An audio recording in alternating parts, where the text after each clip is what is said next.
Well, second straight week that Gus Bradley will be dealing with some key inactive players to see who will be missing. TJ Yeldon and Talbot Smith, two of their promising young players, will finish the season on the shelf. And meantime, for the Texans, Jadeveon Clowney will not play with a foot injury, but the likely scenario is that he would be available for a potential playoff game here next weekend. As we welcome you back, Jacksonville winning the toss, and they will receive. Nick Novak will put it away, and you saw Nick Marshall standing back deep in his own end zone.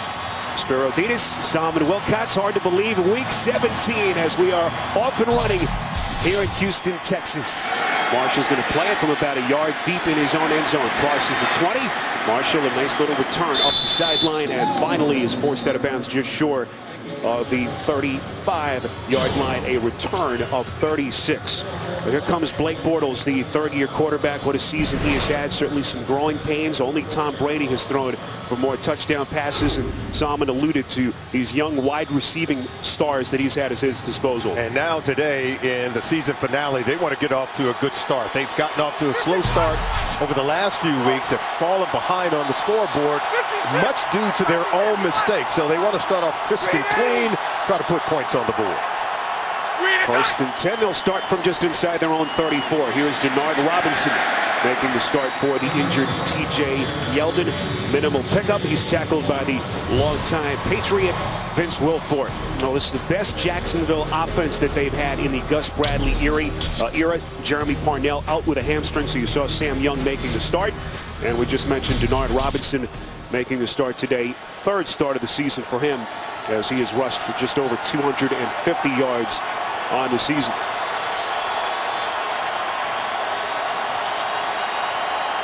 Bortles from the gun on 2nd and 7. Under pressure, that pass deflected at the line of scrimmage, and boy, did he take a shot.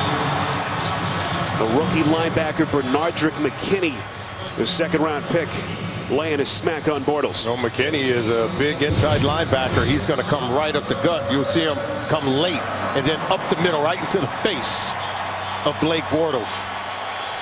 Lucky that ball wasn't intercepted after being tipped at the line of scrimmage.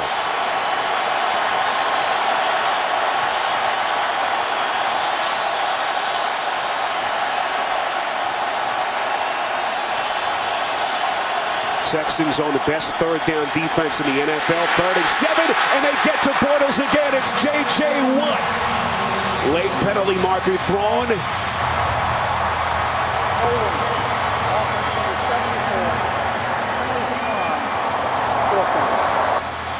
.5 sacks on the season for Watt, and you see him pointing at that broken hand. First time he's not playing with that club since the injury. Yeah, Sam Young starting at right tackle. And then you can see J.J. Watt, he understands that he has an opportunity to make an impact today and getting off to a fast start by getting to the quarterback. Third time in Watt's career he's posted at least 15 sacks. That's tied for the second most such seasons in NFL history. B.J. Daniels, whom they signed off Seattle's practice squad prior to last week. Bill O'Brien promised that we see him in some different roles today, and returns a punt early in this game. And here comes Brian Hoyer. You see his numbers on the season, as today he makes his 9th start of the year, and a pretty good touchdown to interception ratio from Hoyer this season. I think you can't say enough about what the head coach Bill O'Brien, offense coordinator George Gottlieb, in terms of how they tailor the offense, the system that they're going to run to whomever is playing quarterback, and they're going to rely on the football IQ of Brian Hoyer today. Akeem Hunt, their rookie running back, starts the game in the backfield. That first down pass from Hoyer a little bit too far in front of Hunt as it falls incomplete. And Hoyer taking a shot on the first play from scrimmage for them. Remember, Hoyer fresh out of the concussion protocol and taking a hit from Paul Puslusny, playing with a club on his broken right hand and then laying the lick on Hoyer. But we talk about his football IQ, that of the quarterback, reading the defense and setting the offense in the most opportune play. Tight end Griffin in motion. This is 2nd and 10. Alfred Blue on his first carry picks up 1, maybe 2 yards, tackled on the play by Roy Miller. Ben Jones banged up all season. He's had an MCL injury, ankle injury, but he has been monumental for this offense with all the instability that they've had at the quarterback position. Solomon already has mentioned DeAndre Hopkins. What a season for him. Pro Bowl bound for the first time in his career. And Hopkins hoping that he experiences the playoffs for the first time in his 3-year career. Hopkins lines up in the slot. Hoyer on 3rd and 9, and he's buried for the sack. It's Peyton Thompson, the first-year corner out of San Jose State, getting to the backfield. They just overwhelm the offensive line. They bring more than they can protect. They disguise it well, and you'll see Thompson coming off the edge there. They get the push up the middle by Odrick, 75. So they meet at the quarterback, simply overwhelming the offensive line for the Houston Texans. Thompson, a free agent acquisition prior to last season. And the 25-year-old with a huge defensive play early in this game. This is Rashad Green, who's had some big moments as a punt returner this season. Nifty return of 7 after a 51-yard punt early on CBS. 4th game that J.J. Watt has played since suffering that broken left hand in a practice on December the 9th prior to their game against the Patriots.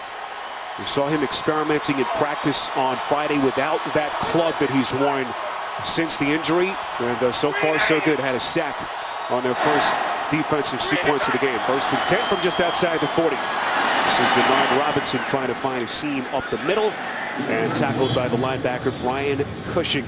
So far so good for Mr. Watt. Yeah, last week we saw him playing with that club on the left hand. He told us that it was impossible to get off blocks, and so pregame he wanted to test it. He said, I'm going to eat today. I'm getting to the quarterback. And in the first series, he's getting a sack on Blake Bortles, looking for his 3rd Defensive Player of the Year award. The hand is good, and he's ready to go. Is there anyone who has more fun playing the game of football? He's like a kid in a candy store every Sunday. And what a career he has had till this point. Robinson on 2nd and 7. You mentioned the fact that Watt is closing in on what would be a 3rd Defensive Player of the Year award. There's only been one guy that's ever accomplished that, and that is the Hall of Fame linebacker Lawrence Taylor. Well, take a look. Everyone thought he was having this down year. Well, I don't know, because you take a look at those numbers. By the time this game is over, he could match last year's total. And he's just been phenomenal. Since they awarded him the contract, you haven't seen his play drop off in any way, shape, or form. As you said, he comes to the ballpark looking to have fun. Timeout, Jacksonville. 30 Jacksonville has to burn a timeout. How about J.J. Watt, though, when he talked about, hey, they wanted to keep me out of practice, didn't want me to practice with the broken hand. He was like, well, that's not going to work. He says, I have to be able to practice. I've got to get the work in. The guy loves practicing as much as he loves playing. He said that he really did struggle. He only had 1 sack in the previous 3 games when he was playing with that club. Found it hard to disengage from blockers, to get off guys and shed. So he wanted to try to play today without that club, and you can see already so much more effective here today.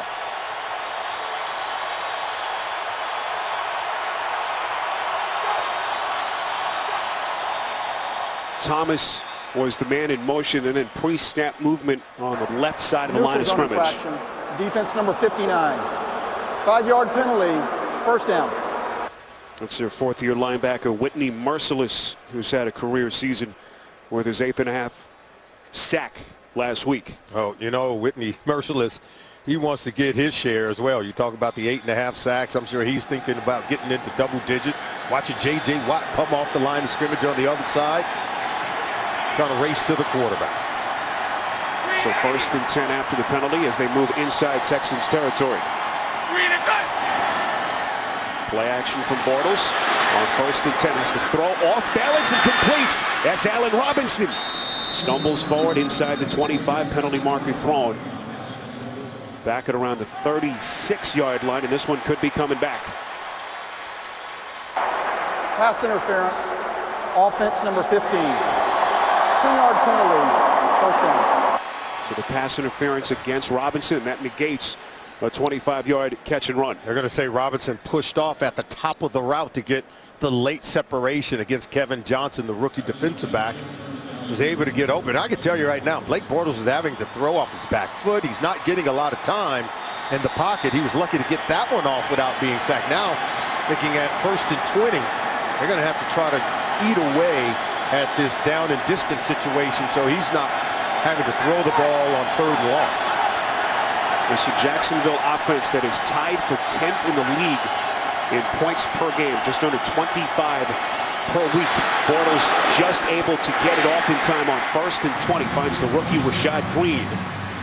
As J.J. Watt was coming with the heavy pressure, they pick up 6. We said that Blake Bortles is under a lot of pressure. Look, he's getting hit on every play. Even though he gets rid of it, it takes a lick from J.J. Watt, making his presence felt in that backfield. And, Bortles has done a really good job. Even though when games have gotten off to a slow start like last week, the early interceptions, they fell behind 21-0. He kept slinging it, Spiro. Still put up 4 touchdown passes. He's going to continue to fight, and that's what impresses me the most about this young quarterback. Second season out of Central Florida. The former 3rd overall pick. That pass batted down at the line.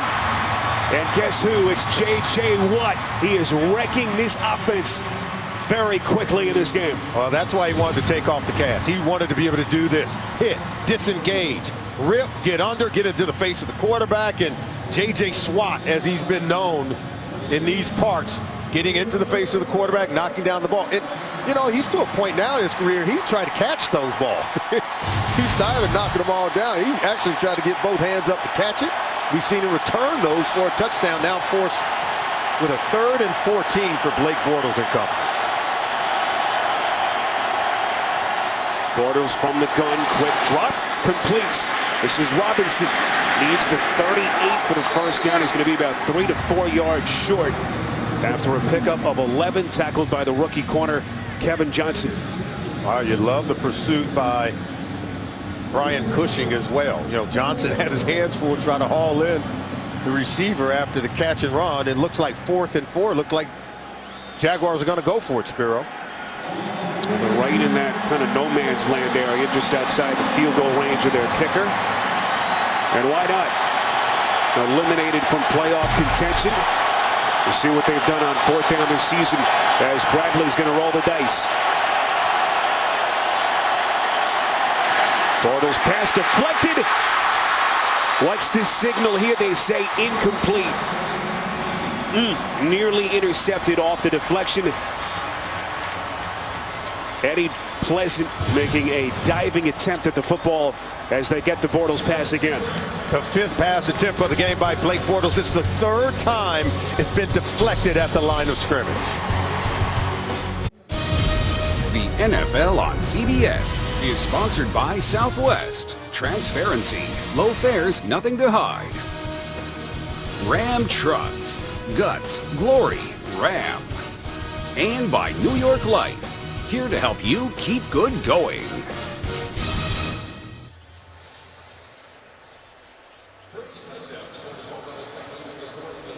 Early stages first quarter, just under 9 minutes to play here in this opening quarter in Houston. What a quarterback carousel it has been. Wild ride. Another season. 9 different quarterbacks that they've gone through since Bill O'Brien took over. 4 different starters, amazingly enough, this season alone. Yeah, and they do a really good job of tailoring the offense to whomever's playing quarterback, as they did 1 week ago with Brandon Wheaton. He played well. Today you get maybe a different game plan with Brian Hoyer under center. 9th start of the season for Hoyer. On 1st and 10, they keep it on the ground to Alfred Blue, the 2nd-year running back. And the question today, after Hoyer suffered Solomon a 2nd concussion over a 1-month span, is, could he clear that mental hurdle? Because you pick up that 2nd concussion, you really start to have some doubts about taking that first big hit. But he went through all the concussion protocols, and there is this coach designing the game plan around Hoyer, as we talked about. But Hoyer said that, hey, I felt better. I was running scout team even 1 week ago. So he said he felt better 1 week ago, and they gave it another week for him to really clear to make sure he was okay. Hoyer on 2nd and 9 from the gun, fires over the middle and completes. That's DeAndre Hopkins inside Jaguars territory. Brought down just shy of the 45, 12 yards and a first down. And here is DeAndre Hopkins. Talk about him working one-on-one outside against Devon House, able to get underneath. And it was really good by Hoyer, waiting for DeAndre Hopkins to clear through that first window to get to that 2nd area, and was able to squeeze it in to Hopkins. tied for third in the league in receptions and third as well in receiving yards. Nice open hole for Blue to run through as he's inside the 40 and very close to the 35. A run of 9 yards to set up a second and short. One of the reasons they've been able to tailor the offense to 4 different starting quarterbacks is because even in the absence of Arian Foster, they've been able to run the football. 125 rushing yards or more in 5 of their last 6 games. So what did Bill O'Brien tell us? We're never going to get away from the running game. They believe it is the #1 essential ingredient to helping whomever is playing quarterback. And you saw that graphic, rushing yards during this last stretch of games, 7th most in the NFL. See if they'll take a shot here on second and short. Hoyer leads several would-be tacklers and completes. This is the rookie Jalen Strong, first-year man out of Arizona State. They pick up 20 and a first down. We go to New York in an update with JB. All right, guys. That's right. Ben Roethlisberger to Heath Miller, 2 yards. Antonio Brown already 5 catches, 75 yards. Ben 10 of 11, 98 yards and a TD. 7-0 Steelers. Remember, they win, Jets lose, they get in. Back to Solomon and Spiro. Pittsburgh off to a good start, guys. It's still hard to believe that the Steelers were beaten last week by a Ravens team that just has nothing to play for, as Andre Branch is whistled for a penalty at the end of the play and just can't excuse that kind of mistake. Yeah, you know, this is a young team. They talk about being in a race to maturity. Well, that lacks maturity right there. Branch knows better, and he hurt his football team. Branch, one of the veteran guys on this team, 4th year. Former 2nd-round pick out of Clemson, who really struggled, missed the first quarter of the season recovering from a sprained knee ligament, which just has not had the kind of impact that they were hoping for this season. After the penalty and the first down catch, it's a 1st and goal. This is Strong on the reception. And Strong, a kid who's started to come on, 3rd-round pick. You know, Hoyer has really started to build some chemistry with this kid over the past couple of weeks. And that's why I think it was important to get Hoyer back before this team get into the playoffs. If indeed, of course, they're able to win and clinch that division title, I think it's been good for this team, good for the receivers and players around them to get Hoyer back in the lineup. You see the playoff clinching scenario for Houston. A winner, a tie, and they're in. False start. Offense number 79. 5-yard penalty. 2nd down. It's Brandon Brooks, the 4th-year guard and former 3rd-round pick. Let's take a look at Bill O'Brien, George Godsey. We talk about them tailoring the offense to the quarterback. I love what Nate Washington said, that he's never been around coaches who really take a look at the players and say, hey, it's not about my system. It's not about what we want to do. They really evaluate the personnel, look at the players and say, here's what we can do with them. And that's why this team, I think, is overachieving in some ways. 2nd and goal and a fade pass towards the back corner of the end zone. Hoyer trying to locate Hopkins.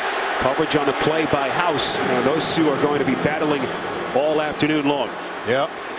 Devon House matched up outside, bump and run. The hands are outside. Yeah, there's some tugging. I thought House maybe had the hands outside, and there was some tugging of the jersey. In those situations, you're going to let him play because I don't think it was very overt in any way, shape, or form. House, first 4 years of his career in Green Bay, won a Super Bowl title with the Packers, and enters the day tied for 3rd in the league in passes defense. 3rd and goal from the 11. Hoyer feels the pocket collapse, off-balance throw to the end zone will fall incomplete. Looking for Nate Washington. It's a good coverage by the back end of that Jacksonville defense. That time it was Aaron Colvin on the coverage. Yeah, and then look, you can see Jared Odrick came around, got into the face of Hoyer. He had to just chuck it. He had to throw it earlier than he wanted. Forced a high throw as Odrick came and swiped at the face of Brian Hoyer. Trying to make him feel some pain once you get there. Nick Novak on for a chip shot field goal. This will be from 29 yards out. Jags are happy that Odrick was even available today. Had to leave their game in New Orleans early last week with a left knee injury. Field goal from Novak is good, and he is now 46 of 46 on field goals inside the 30. Well, the Walter Payton NFL Man of the Year Award, presented by Nationwide, has a long history of honoring players who have significantly impacted both the game and their communities. The winner will be announced at the NFL Honors Award show February the 6th right here on CBS. And this year's nominee for Jacksonville, Zane Beadles, and for the Texans, J.J. Watt, who has been so entrenched in this community since coming into the league back in 2011. Remember that story? He was visiting some kids in the hospital on Christmas Day, had dinner with his teammates, went to visit some kids, then went to the team facility, had a workout. Just the on day in the Christmas life night of J.J. Watt. And the other thing you have to appreciate is that ball blows off the tee is that Watt goes to the Children's Hospital here where he's built so many relationships, but he does it with very little fanfare. Doesn't want any television cameras. He does it for the right reasons. He's raised by, he said his father was a firefighter. His mom really demanded that he and his brothers put in volunteer work even when they were going through high school, and he's kind of carried it with him in his professional career.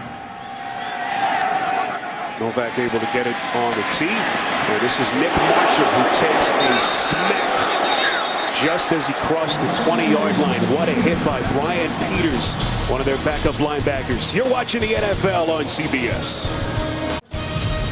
The NFL on CBS is sponsored by Papa John's, official pizza sponsor of the NFL, and by Bud Light, the official beer sponsor of the NFL. Well, Allen Robinson, joining some pretty elite company, joins Randy Moss and Rob Gronkowski as the only players aged 22 and under with 14 receiving touchdowns, as he has set a new franchise record in that category. Also played for Bill O'Brien his final 2 years as a collegiate star at Penn State. This is Jonas Gray. First carry for him after coming over from Miami earlier in the season, a pickup of 3. Coming up tomorrow on an all-new Late Show with Stephen Colbert. Don't miss Samuel L. Jackson. Plus later this week, Jerry Seinfeld and Matthew Broderick. All new Colbert all this week. Happy New Year from Houston. Hope everyone's doing okay. Just under the 5-minute mark, you see the first 2 possessions in what has been a struggle to this point for Bortles in this offense. On 2nd and 7, Bortles goes play action, has time. That pass is deflected and falls incomplete. Jonathan Joseph was step for step with Allen Hurns. Jonathan Joseph playing very well in this Houston Texans defense. Should have probably gone to the Pro Bowl this year because he's made plays like that all season long. And Jacksonville continues to struggle. You already showed what they've done in their first 2 possessions. They've trailed at halftime in each of their last 5 games where they've been outscored drastically. So they need to get off to a fast start, but right now against this Texans defense, it's been difficult. 3rd and 7. Bortles set again. Whitney merciless from the blind side.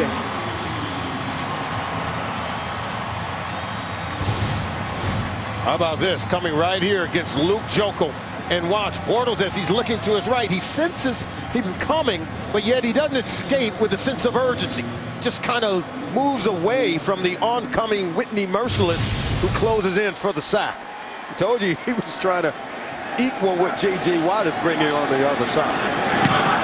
And those two now, Merciless and Watt, have the most sacks of any tandem in the NFL. What a nice little spin move by B.J. Daniels. What can't this kid do? Quarterback, wide receiver, as a late flag comes in. Now Daniels looks like he's hurt as he favors that left leg. 51 yards on the punt and 7 on the return. During the return, illegal block in the back. Receiving team number 43. 10-yard penalty, 1st down, timeout. Penalty on Corey Moore. Stay with us. Packed house inside NRG Stadium. Short drive from downtown Houston. 3-0 Texans on a short field goal from Nick Novak. Brian Hoyer back on the field. He'll work from the gun on 1st and 10 from the 21. Alfred Blue splits out top of your picture. Warrior, quick drop, quick release, completes. Hopkins. See him holding the football like a loaf of bread, very close to that first down. Time now to get the wisdom of Solomon here in Week 17. Take a look at the 4 different franchises that have made the playoffs while starting 4 or more quarterbacks in the same season. The Bears did it 3 times in the 80s, and then the Cleveland Browns had 4 different starting quarterbacks in 1988, including our very own Gary Danielson. And Jarius Jackson was one of 4 starting quarterbacks for the Broncos in 2003. Seneca Wallace was one of 4 for the Packers in 2013. Leading the 4th starter for this team as Blue is able to pick up the first down. Back to New York and an update with JB and Boomer. Indy needs a miracle of miracles, Boomer. Oh, don't they really? Well, Josh Freeman throws an interception. Zach Mettenberger's first play after that interception leads to a 5-yard quarterback draw. The Titans now lead the Colts 7-3. All right, back to Spiro and Solomon. Injured Texan is Dwayne Brown, their former All-Pro tackle, as the athletic trainers come onto the field. Injured Texan is Dwayne Brown, the former 2-time All-Pro. And this is about as vicious a collision as you will see. Hayes Pollard, the rookie linebacker, looking to get into the backfield, and boy, did he lay a hit on Brown. Yeah, it's going, and this is Hayes Pollard right there.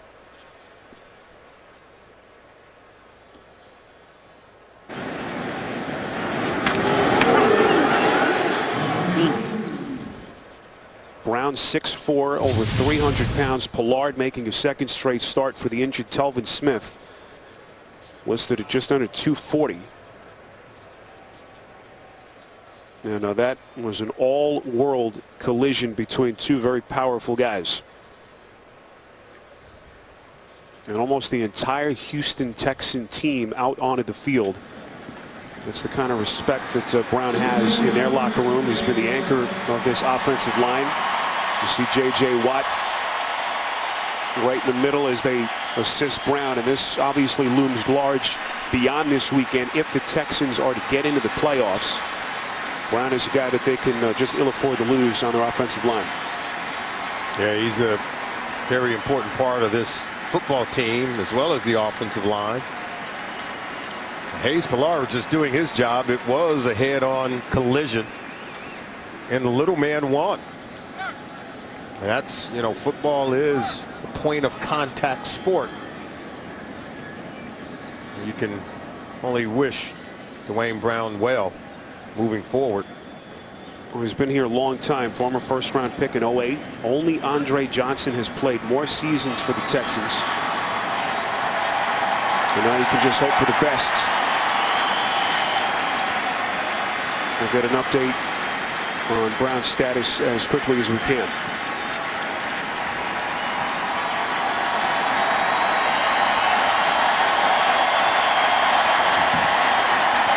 Banged up this year. He's had to grit his way through a broken thumb.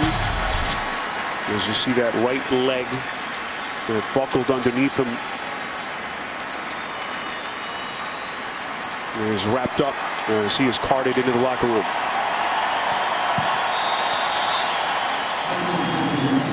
Simon, you work so hard, all the off-season training, put your body through so much sacrifice. You certainly hope that he is okay, as he is replaced by Chris Clark. 1st and 10. Hoyer puts it in, it completes to Hopkins inside Jacksonville territory. Run out of bounds inside the 45 after a pickup of 20 as we go back to New York. A Colts miracle starts with them winning. Well, that's exactly right. How about this miracle from Josh Freeman off the couch onto the football field, throwing touchdown passes as opposed to interceptions in this case. 57 yards of Colby Fleener. Colts take the lead 10-7 over the Titans. That is a mini miracle, Boomer. Absolutely. Back to Spiro and Solomon. Colts actually have less than a 1% chance of making the postseason. Need to win and need a lot of other help. There's Akeem Hunt. Nice little cutback maneuver inside the 40. Very close to another Houston first down as he picks up 7. Houston Texans, they get the run game going. It can be a very difficult offense to stop. And we told you, Bill O'Brien said, hey, we're not going to get away from it. And they use a rotation of 4 different running backs, whether it's Hunt, Polk, Jonathan Grimes, or Alfred Blue. they still have been productive despite having a committee of runners to run the football. Texans go 2 tight ends with Fedorovich and Griffin. As we get some movement pre-snap. Encroachment, defense number 75. 5-yard penalty, first down. That's Jared Odrick, the man penalized. Got him with the hard count. Strong hard count from Brian Hoyer lures the defense offsides. And that penalty will give Houston a first down. It'll be 1st and 10 from the 33. 51, hey, he's on the ball. Hoyer 5 of 8 till this point. Over 63 yards passing. Play action. Hoyer able to sidestep. With potential sack, and that pass a little bit too high for Nate Washington. House was there on the coverage. Hoyer does a really good job of stepping up in the pocket. And watch as he climbs. And we'll go ahead and let it roll right up to the point. Go ahead and let it roll and watch the pass rush. And then just watch it here. Now watch as he climbs. Now stop it right there. Now watch, had he not thrown it, he could have run maybe for the first down as opposed to throwing it over there. But he had a lot of room to take off and run it. Obviously, he's not known to be a running quarterback, wants to get the ball out of his hands quickly. 51, Rita. First appearance for Hoyer since sustaining that concussion against New England. Second concussion that he has endured this season. Goes underneath on 2nd and 10. That time hooks up with Washington. And one out of bounds by the safety, Josh Evans. A pickup of 6. It'll be 3rd down. But you notice the rhythm and the tempo of the offense with Brian Hoyer in there. The run game seems to be working. He's very effective at diagnosing the defense. He's signaling out the point man. Where is the Mike linebacker? And then they can set the protection. He's getting the ball out of his hands quickly, giving the receivers an opportunity to make a catch on the football. Right now, the offense is working with great continuity. This game's so critical for Hoyer to get his rhythm back as they close in on a potential postseason berth. That pass is complete. Look at Hopkins, dangerous in the open field. Little dancing maneuver to get inside the 15-yard line. Tackled eventually after a 14-yard first down catch and run. Once it gets across the face of the defender, Devon House, you saw the ball getting to him quickly. Look at Hoyer. He already knew where he wanted to go with it. Hopkins does a really good job of winning against the one-on-one battles. He wants to get inside leverage. He tends to be able to win. He wants to get outside. That's why he's got himself 108 receptions so far in the year and looking for more. Already approaching 60 yards receiving. Could be the final play of the quarter. Hoyer takes a smack right at the top of the helmet. 1st and 10. Hoyer wisely just throws it out of bounds as he took that smack from Chris Clemens. And that's the end of the first quarter. In Houston, you score the Texans 3 and Jacksonville nothing. You're watching the NFL on CBS. Start of the second quarter, NRG Stadium in Houston. Texans closing in on what would be their 3rd division title since 2011. Need a win or a tie here or a loss or a tie by Indianapolis as they play with a lead in the first half of their game against the Titans. 1st and 10 inside the Jacksonville 15. Blue trying to cut back to pick up a yard, maybe 2, tackled on the play by Dwayne Gratz. Houston has told us that Dwayne Brown was officially out for the game. It is a right knee injury. Clemens trying to punch the ball out right there. He missed the ball. He may have landed the blow. I don't know what Alfred Blue thought about that, but clearly looked like he was trying to punch out the football. 38, 51, Rita. Interesting defensive tactic by Clemens. Jonathan Grimes lines up in the slot. Top of your screen on 3rd and 9. Hoyer gets rid of it quickly. Here's Grimes. Lunging end zone. Touchdown Texans.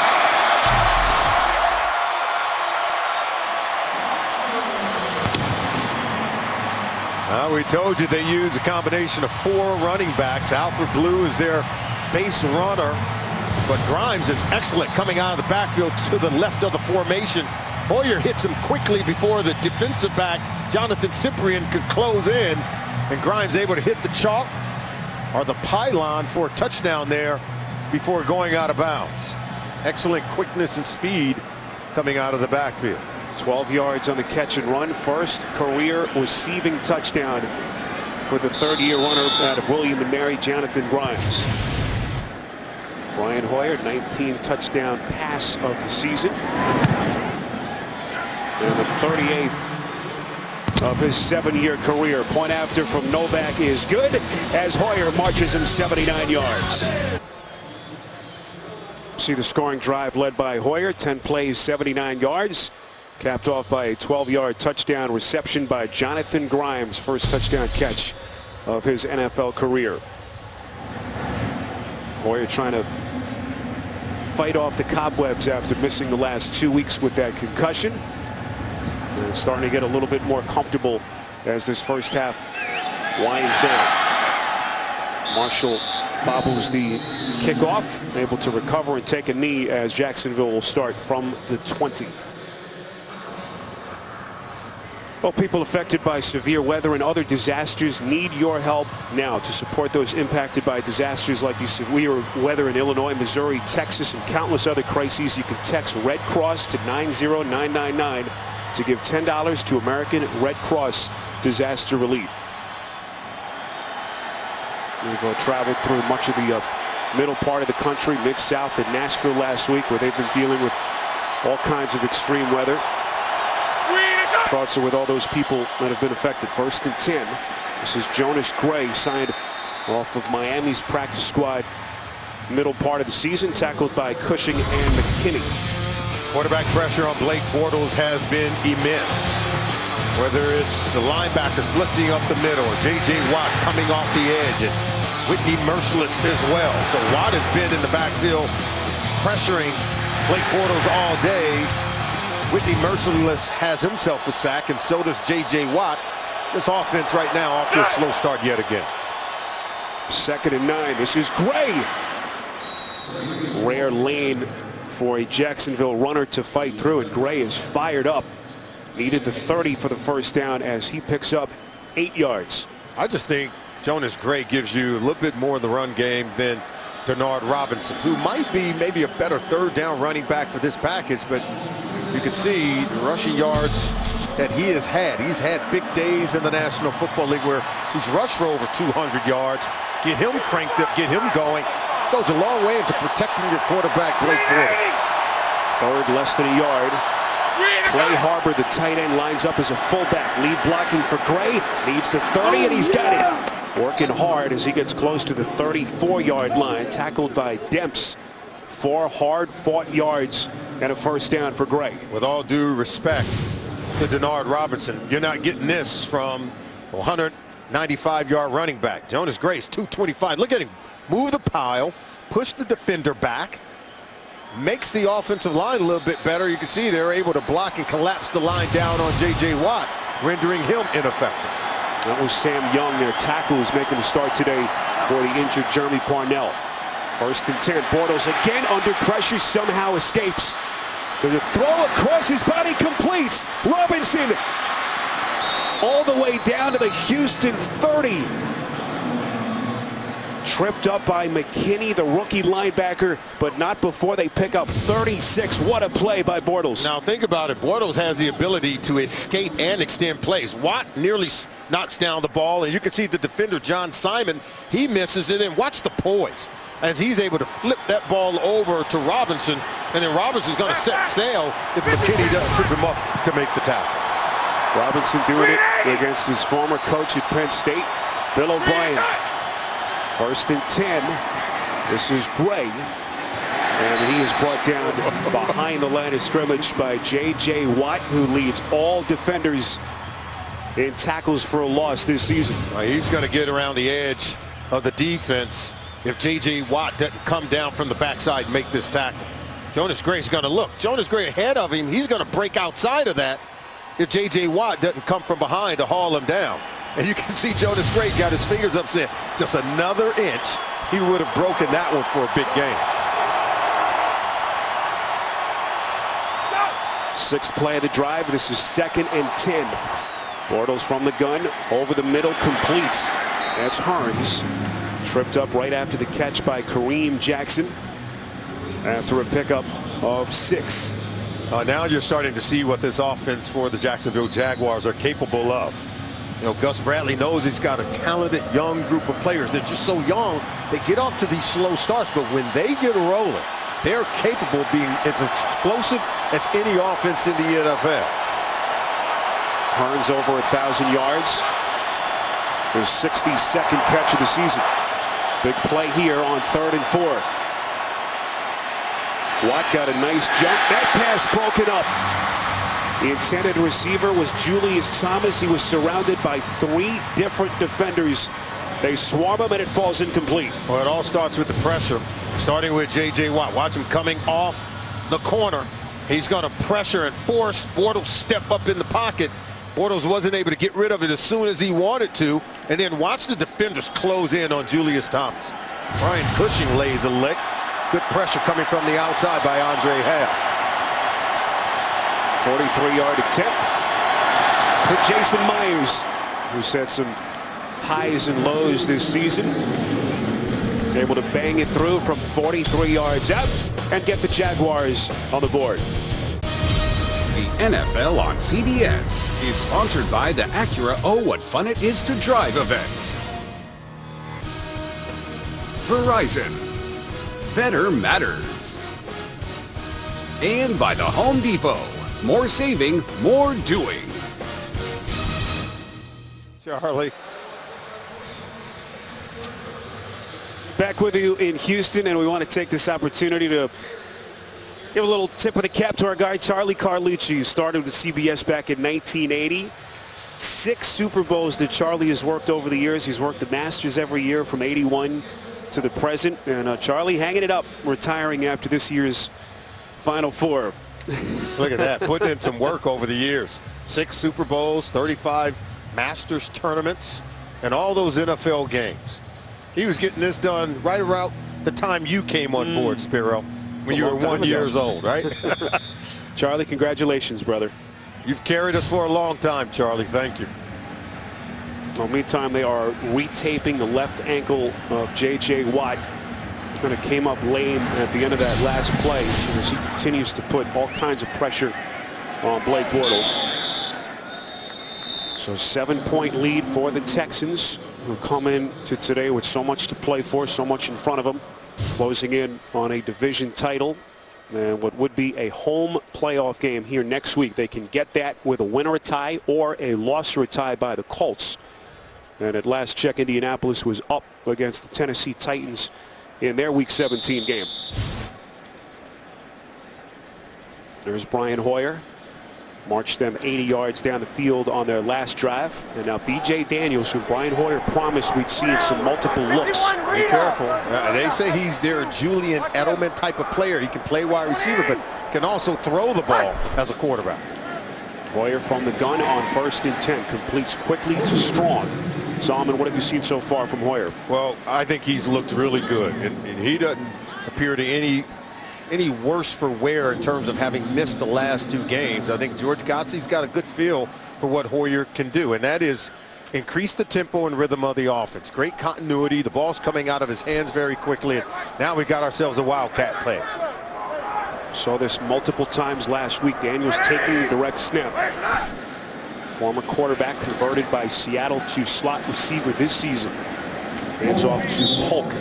The one thing Hoyer told us during the time off, he actually flew to Pittsburgh to see a highly recommended neurological specialist who he spent about a half day with, went through all kinds of tests, and it was that specialist who really put his mind at ease, the fears he had after the 2nd concussion in 4 weeks. Yeah, you talk about not just one, but his 2nd concussion this season. So he wanted to make sure that he did everything possible to make sure that he wasn't putting himself in danger in terms of returning to play for his football team. Both of them. Both of them.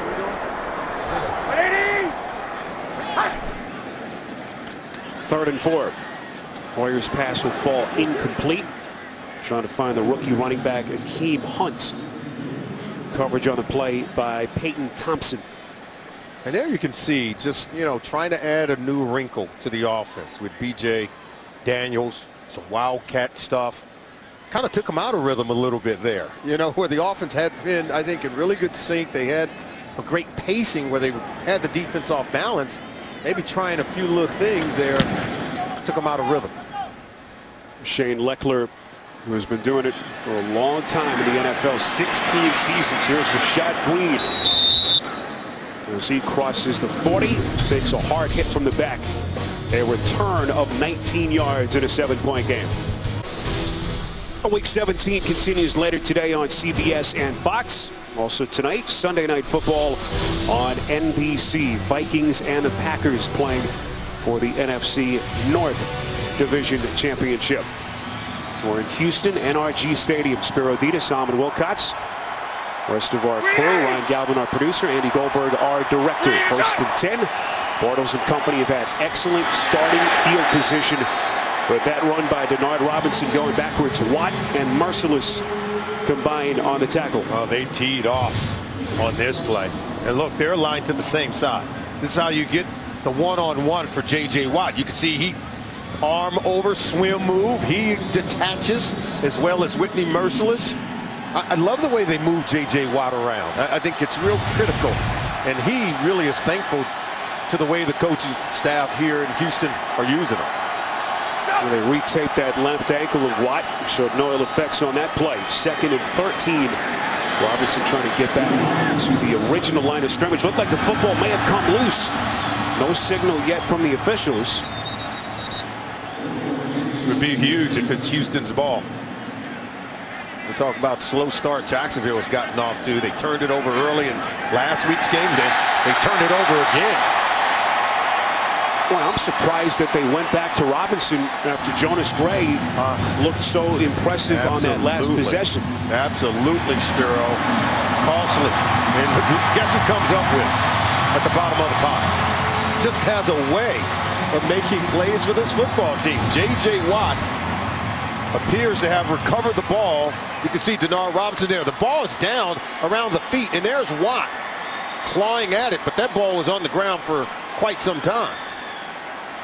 Take a look. We'll show you. There that ball is. See it right there?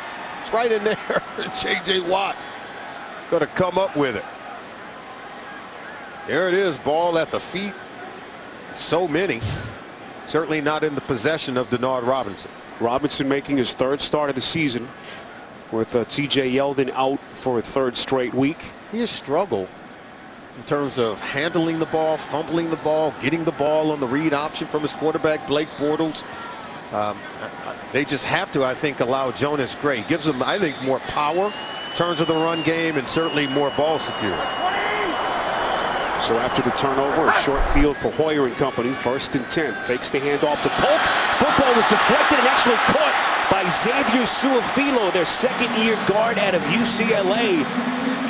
And look at the hands shown by the big fella and a heads-up play. Su'a-Filo watching big number 71 at the left guard position. Watch, the ball is going to be hit right there by 97 Roy Miller. Su'a-Filo is able to haul it in, make a catch. That's more of a fumble recovery and not a completion. Just for the record. Whatever the case, that is some pretty serious hand-eye coordination from a guy who stands 6'4" and more than 300 pounds. 2nd and 10. Hoyer rolling out. Studies the defense and completes. That's the tight end, C.J. Fedorowicz. Picks up 9 yards as Hoyer able to elude the pressure by Posluszny. Hoyer made real good decisions because I thought he had DeAndre Hopkins open over the middle, but Aaron Colvin was kind of baiting him. Turned his back to the quarterback, but he was ready to hop all over that ball. Had he thrown it to Hopkins, and Hoyer was able to read it and go elsewhere with the football. You saw Denard Robinson can only hope that his defense can hold here. 3rd and short, little pitch play. This is Hunt, the rookie. Plenty of real estate inside the 15, inside the 10, and finally brought down by Jonathan Cyprien. 25 yards. It'll be 1st and goal, Houston. I love this play because they go away from the fullback, goes here, but look at that. Quick little pitch. They're able to get on the outside, on the edge of the defense and around the defensive lineman. They were able to get outside of Andre Branch. This Jacksonville defense has been very weak and porous on the edge against the run game, and that play, I think, was set up and designed to take advantage of it. Another direct snap. Wildcat. This is Grimes trying to find a seam. He goes inside the 5. Head-on collision with Puslesny. It'll be 2nd and goal as they continue to go deep in the playbook. Again, trying to get out on the edge of the defense. They're able to kick out on Colvin, but they were not able to keep Puslesny from making the tackle even with one hand. Grimes will take a direct snap. 2nd straight play. This time he'll throw it. Incomplete. In and out of the hands of Fedorowicz.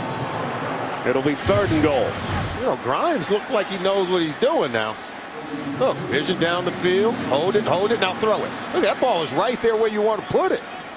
Fedorowicz couldn't hold it and haul it in, even though I thought it was well defended on the play by Aaron Colvin. Fedorowicz knows he had an opportunity to haul it in. Fedorowicz 1 touchdown catch on the season. Where do they go here on 3rd and goal? Hoyer hands off to Grimes, and he will waltz into the end zone for the Houston touchdown. Grimes had the receiving score earlier, and this time he runs it in as they capitalize on the Robinson fumble. I think it's about time we pay attention to offense coordinator George Godsey with the Houston Texans. He's making a name for himself. I love the way he utilizes the talent on this offense, designing plays specifically for some of his playmakers. Jonathan Grimes able to just split the defense and walks in. Bob McNair, along with general manager Rick Smith, having a good time, enjoying the results of this football team and their hard work.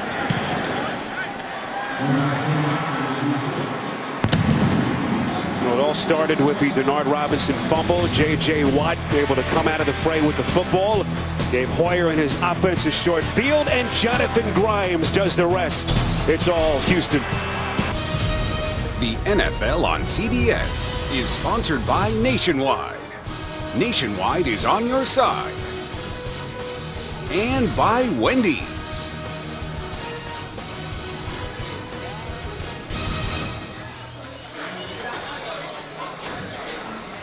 Oh, look inside the Breakfast Club, one of the great breakfast spots, certainly in the city of Houston, right in the midtown area of the city.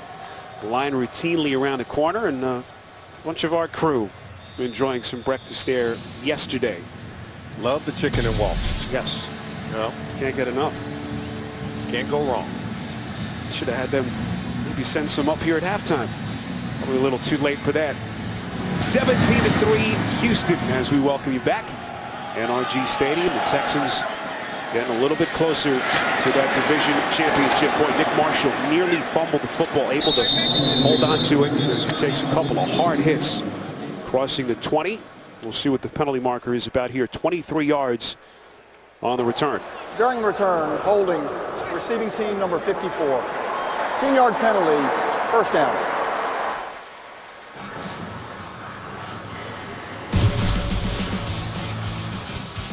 So coming up, TV's #1 comedy, The Big Bang Theory, all new episode coming up Thursday, 8/7 Central, as they begin the new year with a bang. Only CBS. Well, we told you about Shad Khan giving his head coach a vote of confidence. Issued that statement on Tuesday saying that Gus Bradley will in fact return for a 4th season. You see him here in his luxury box in support of his team. Bortles' pass is deflected again.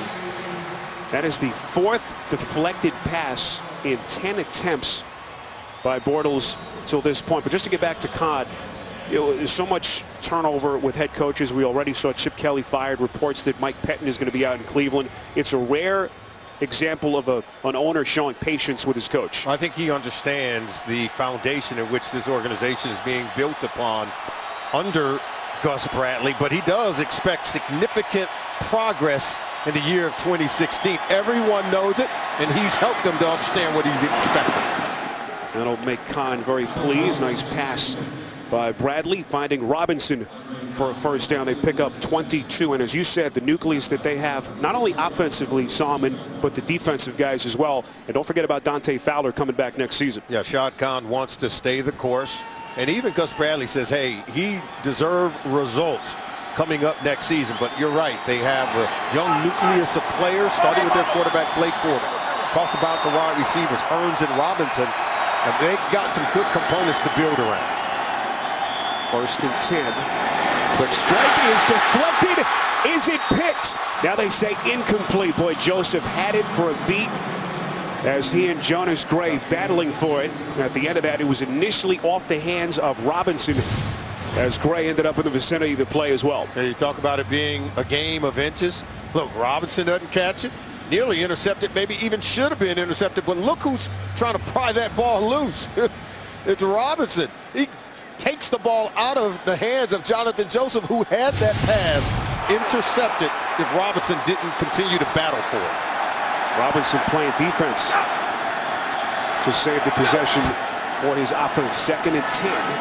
They keep it on the ground. Have a feeling we'll be seeing a lot more of Jonas Gray after the fumble by Denard Robinson. And Gray has looked good till this point. 6 carries for 22 yards. You know, we talk about some of the young nucleus of players. They've got some young cats on this football team. Take a look at Blake Bortles, 35 touchdown passes on the season, over 4,000 passing yards, 2 receivers with 1,000-yard receiving. And then on the defensive side, Telvin Smith, phenomenal linebacker. Talk about a young nucleus of players they can continue to build upon. I think they're headed in the right direction. 3rd and 4 as they get to Bortles yet again. Whitney merciless with his 2nd sack.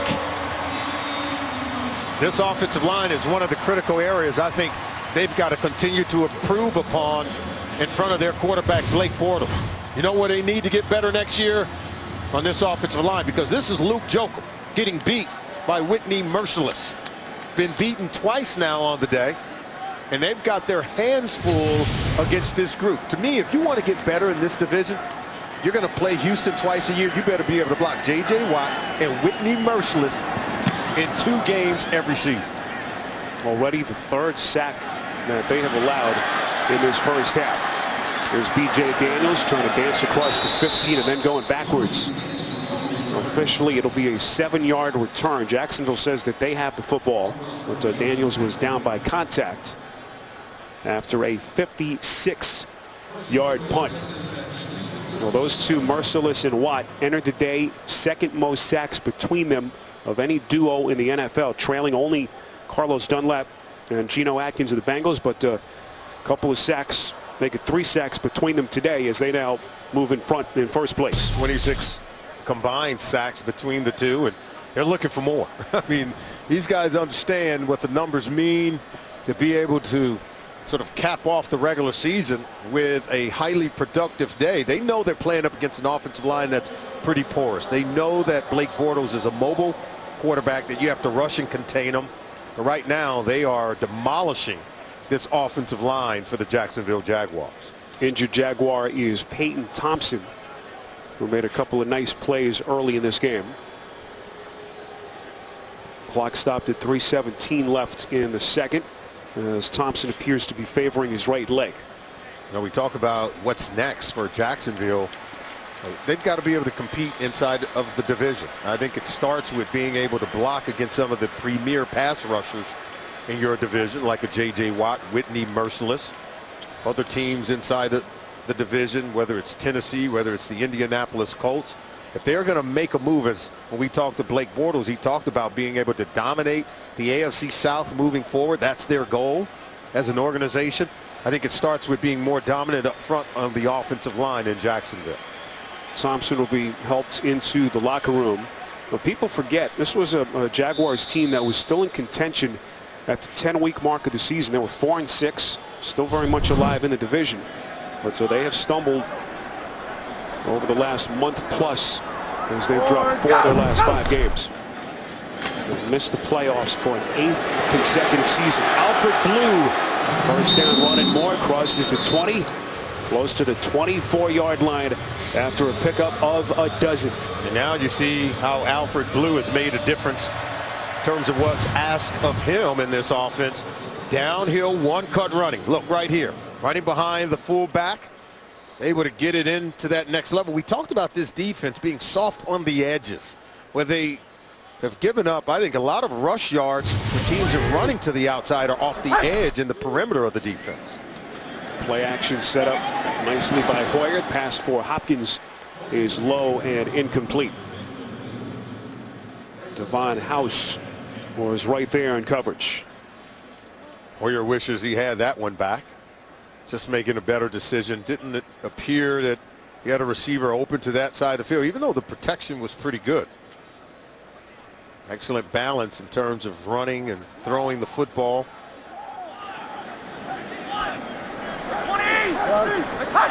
Houston goes 4 wides on 2nd and 10. Hunt is buried.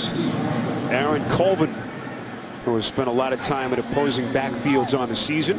Most sacks of any defensive back in the league, with 4 entering this game today. It'll be 3rd down coming up. Well, Colvin's one of those young players for the Jacksonville Jaguars. A very underrated player. I think he's going to be a really good cornerback in the National Football League. Very underrated. Don't hear a lot about him, but rarely is he beat for a touchdown in this secondary. And with that, we reach the 2-minute warning. 17-3 Texans on CBS. Well, Jacksonville's defense trying to get off the field here. 17-3. Texans will receive the football, keep in mind, to begin the second half. Spiro Adidas, Solomon Wilcots, rest of our CBS crew from Houston. Looking the screen pass is caught by Hunt. Breaking tackles. Crosses the 40-yard line. Hunt still going. Penalty marker is thrown. What a play by the rookie Hunt. Colvin among the missed tackles on the play. 50 yards if it stands by Hunt. Aerial shift. Offense, number 33 never got set after coming out of the huddle. 5-yard penalty, 3rd down. Oh, that's on Akeem Hunt. They were saying he never was fully set. And they went with the quick snap. And you can see right here, see, he's not set. He's going to still be moving right now. Well, he was in motion. He doesn't have to be set. He's not on the line of scrimmage. He was motioning there. Injured player is Nate Washington, and we've seen some key guys go down for the Texans early in this game, and you see Washington shaking his head as he favors that left leg. Keep in mind, they've already lost Dwayne Brown, the anchor of their offensive line, left knee injury. We saw Watt have to get his ankle retaped, and now Washington will limp to the bench. Nate Washington, there he is, trying to block right here at the end. Oh, just kind of pulled up lame and holding his hip.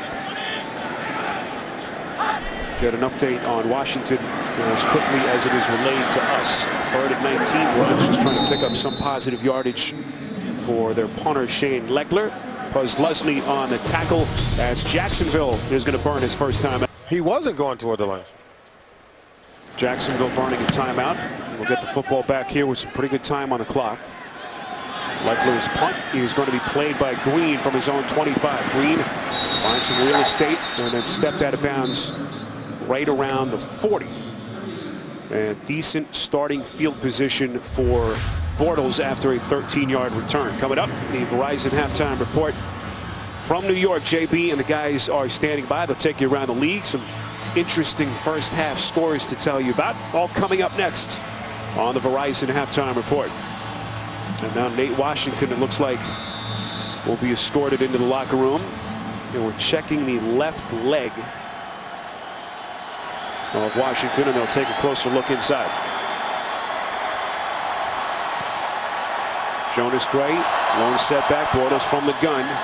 1 timeout left for Jacksonville. 1st and 10. Bortles under heavy pressure.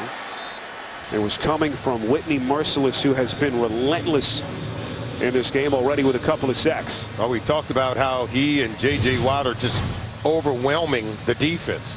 Look, he's able to come off this side here and get right into the face, and Luke Joku's got to be able to block. Got to be able to stand strong, be more stout at the point of attack. He's getting pushed back into the face of Blake Bortles. 2nd and 10. It protects Bortles, and that pass is incomplete. What an effort by Robinson, but he was lit up by the safety, Quentin Demps. Demps comes, he goes low, right at the legs, right in the torso, I should say. Able to lay a lick on Robinson. Looks like Allen Robinson was going to haul that one in, so he was able to knock the receiver off the ball, keep him from making the completion. Just a crunching hit. Well, you were involved in a couple of those back-end collisions in your day. We could dish it out. 3rd and 10. Bortles going to take a shot, and that pass is intercepted. It's Andre Hal on the pick. You have seen back-to-back plays by the safeties for the Houston Texans. Demps laying a lick on the intended receiver, and then watch Andre Hal haul this one in. He makes a play on the ball, and look, you can see Robinson doesn't really go for the ball. He watches Hal just haul it in. Blake Bortles needs his receiver to go contest for the football. Go contest it, high point it. Andre Hal maybe playing the role of the receiver a little bit better than Allen Robinson there. Great play. That is Hal's 4th pick of the season and the 3rd against the Jaguars. Had 2 picks back in week 6 in Jacksonville. And Romeo Crennel liking what he's seen from his defense. 17-3, Texans trying to build on their lead. 60+ seconds to play. This is Jalen Strong. Rushes the 35. First down catch and run as they pick up 11. Now let's see if the Texans can take this turnover and turn it into points. Bill O'Brien will burn a timeout, and they will have 1 left. See where Bortles ranks. Only Tom Brady has thrown for more touchdown passes on the season. Incredible statistical accomplishment in only his 2nd NFL season. Another reminder, stay tuned for the Verizon Halftime Report. JB Tony, Bart Boomer, and Coach Cowher standing by from our CBS studios in New York with the Verizon Halftime Report. One of those 2 picks that Hal had back in week 6 against the Jags was a pick 6. Like 20. That's hot. Hopkins in motion. Hoyer, play action on 1st and 10. Here's Grimes. 2 scores in this first half, 1 rushing, 1 receiving. Tackled by Posluszny and Colvin. 11 more yards in a first down. Well, you like these running backs for the Houston Texans. Very explosive, can catch it, they can pass protect, they can run it. Whether it's Akeem Hunt, Pope, Grimes, or Alfred Blue, they're well dialed in to helping this offense. And Grimes doing it against his former team. Brief cup of coffee with Jacksonville. Coming over from the Jags in free agency in 2013. Here is the clinching scenario in the division as a late flag is thrown. Appears to be against Houston. You see Bill O'Brien irate. Oh, he was so irate. He was screaming at the officials, and they dropped another flag.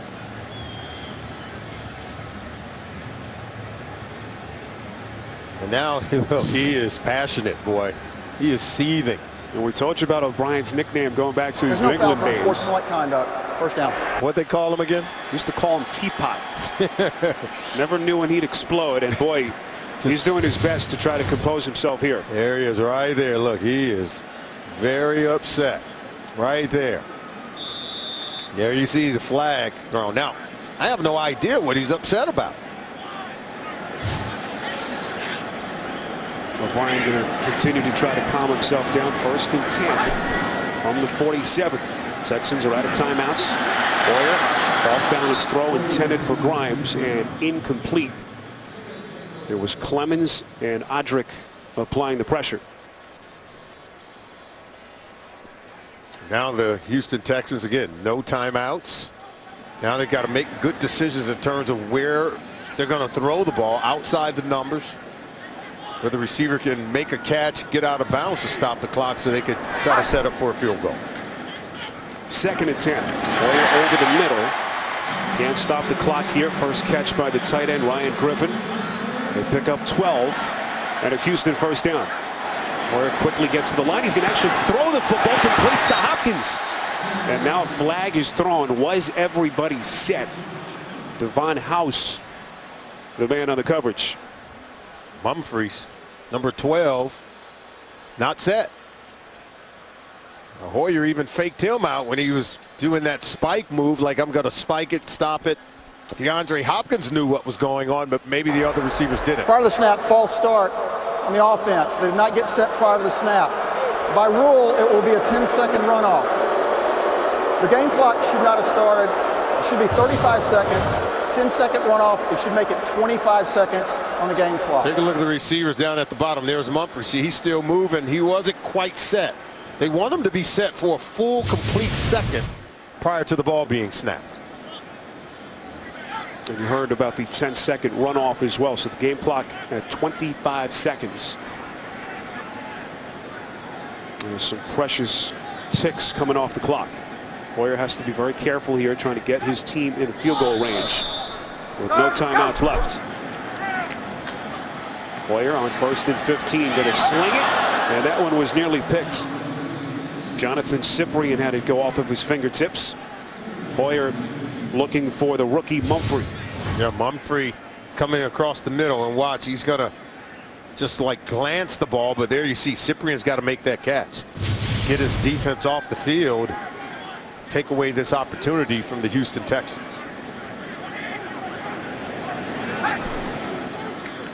Hoyer on 2nd and 15. Flushed out, throws on the run, and it's incomplete. Intended for Strong on the sideline. And it will be 3rd and 15 with 12 seconds left. See the target line for Nick Novak. Need 11 more yards. Novak's season long 49. His career long is 53. That was back in November of 2011. Remember, they don't have any more timeouts, so if they catch it over the middle of the field, it's going to be difficult to get up to the ball and spike it to stop the clock with only 12 seconds left. Texans will receive the football to begin the second half. Hoyer on 3rd and 15. Throws it near side. It's caught. DeAndre Hopkins had to turn. That's a tough play, tougher than it looks. Able to get out of bounds. About as good as they could have hoped for. 8 seconds left. Jacksonville's got to do a better job of defending. It's the only place where they can beat you. It's by throwing the ball up near the boundary where they can catch it, get out of bounds to stop the clock. So Brian will make the decision to send out his field goal kicker, Nick Novak. Again, his career long 53 yards. And this attempt will be from 51. He's 0 for 2 so far this season from 50 or more. Play clock down to 2. Good hold, good spot. This one has the leg, and Novak is good. And he is fired up. Guess the 3rd time is a charm as he knocks it through. But the Jacksonville Jaguars missed opportunities. Jonathan Cyprien had a chance to get an interception on this drive, and then allowing that catch to set up this field goal where they were able to catch it and then step out of bounds to stop the clock. Some teams are just better at situational football. The Houston Texans are one of them. Those field goal kickers have to be careful with those post-kick celebrations. We've seen a couple of those guys get hurt over the years, but what a reaction from Novak, his first made 50-yard field goal of the season. Well, Jacksonville has certainly been in this position of late. They've been down at halftime each of the last 6 games. You know, that look from Bortles tells the story. Down 17. I think it speaks to their youth. They are a young team, and as talented as they are, I think it shows up in terms of just how they don't come out ready to go. They fall behind and put themselves in this situation each of their last 6 ball games. Well, we know there's no wind here with the roof of the stadium closed today, but that's the 2nd time that the football has come off the tee from Novak. Interesting. No wind, but the ball falls off the tee. Maybe a faulty tee. Go back a low bouncing kick by design. And this will be fielded inside the 20 by Joe Banyard. And that's the end of the first half. With you score, the Texans 20 and the Jaguars 3. We'll be back with the Verizon halftime report after this message and a word from your local station. You're watching the NFL on CBS, home of Super Bowl. Big dance just a month and 3 days away, Super Bowl 50. And we will have it for you right here on CBS as the countdown to the big dance continues. We welcome you back. NFL on CBS. Spiro Dedes alongside Solomon Wilcots. We have set the stage for you in terms of the Houston Texans. Win or a tie, and they will win the division. Basically a 99.9% chance that they get in. A couple of hiccups early in the game, but felt very comfortable with what they saw. What about some adjustments in the second half, both teams? Well, I think if the Jacksonville Jaguars can really just get their protection scheme together, they've got to have what we call max protection for their quarterback, Blake Bortles, who was sacked 3 times in the first half. And then for the Houston Texans, they must run to the edge of the Jaguars defense, who've been soft on the perimeter. Houston, 76 rushing yards in the first half. They can have even more if they attack the edge of the Jaguars defense. Well, we knew that Jacksonville would have issues with their pass protection. That has exactly been the case so far. Oh, there's no doubt about it. And J.J. Watt, Whitney Merciless up front, stuffing the run, hurrying and harassing Blake Bortles to the tune of 3 sacks in the first half. They're looking for more here in the second half. And again, I think you've got to max protect against those guys. That means keep a few more blockers in as opposed to releasing everyone and getting the 5 eligibles out in the passing game. You need more help for that offensive line to block these two. See what they've done. Just 1.5 complete. Merciless now at 10.5 sacks on the season. And Watt, as we told you earlier, playing without the club on that broken left hand for the first time since the injury back on December the 9th. How effective he has been. Jason Myers boots it away. And Brian Hoyer and the Texans will start from the 20. Up 17 points. First half possessions for the Texans. Solomon, what did you see from their offense? Well, I thought they had really good rhythm when they were able to run the football with a committee of 4 running backs. You could see the offense taking much greater rhythm. You could see on that third possession, 10 plays, over 70 yards on that drive. I thought Hoyer looked really good after sitting out the last 2 weeks in that concussion protocol. He's looked really good. See Hopkins' numbers in the first half as they keep it on the ground to Alfred Blue. One thing to keep in mind, the Texans losing Dwayne Brown, their best offensive lineman in the first half, left with what appeared to be a pretty serious knee injury. There's his replacement, Chris Clark, the 7th-year tackle out of Southern Miss. But if, in fact, this team gets into the playoffs, Solomon, that could be a huge loss without speculating on the severity of the injury. And Nate Washington also had to leave the game with a leg injury. 2nd and 4. Penalty flags will whistle this play dead. Encroachment, defense number 97.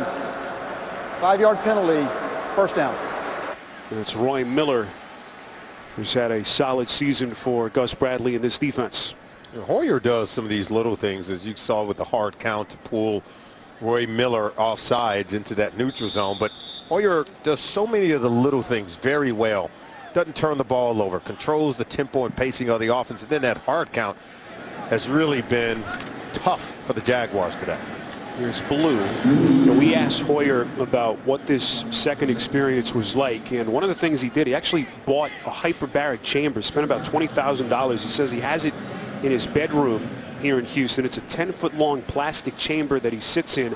Oxygen, he told us, is pumped in at a pressurized level, and that kind of gets the blood vessels in the brain working, and he's basically exhausted every resource to get himself through the second concussion that he's endured. 20! Hoyer on 2nd and 10. More flags fly. And this appears to be a false start. False start, offense number 60. 5-yard penalty, second down. It's Ben Jones, their center. Ben Jones is an important part of this offense, though. Even though he's the center, he shouldn't have a false start. But you move that ball slightly one way or the other, and they're going to flag you for it. but he is the centerpiece of this offense. He does a wonderful job, even with 4 different quarterbacks having started for this team, just identifying the Mike linebacker and helping the offense get going. Third false start against this offense on the day.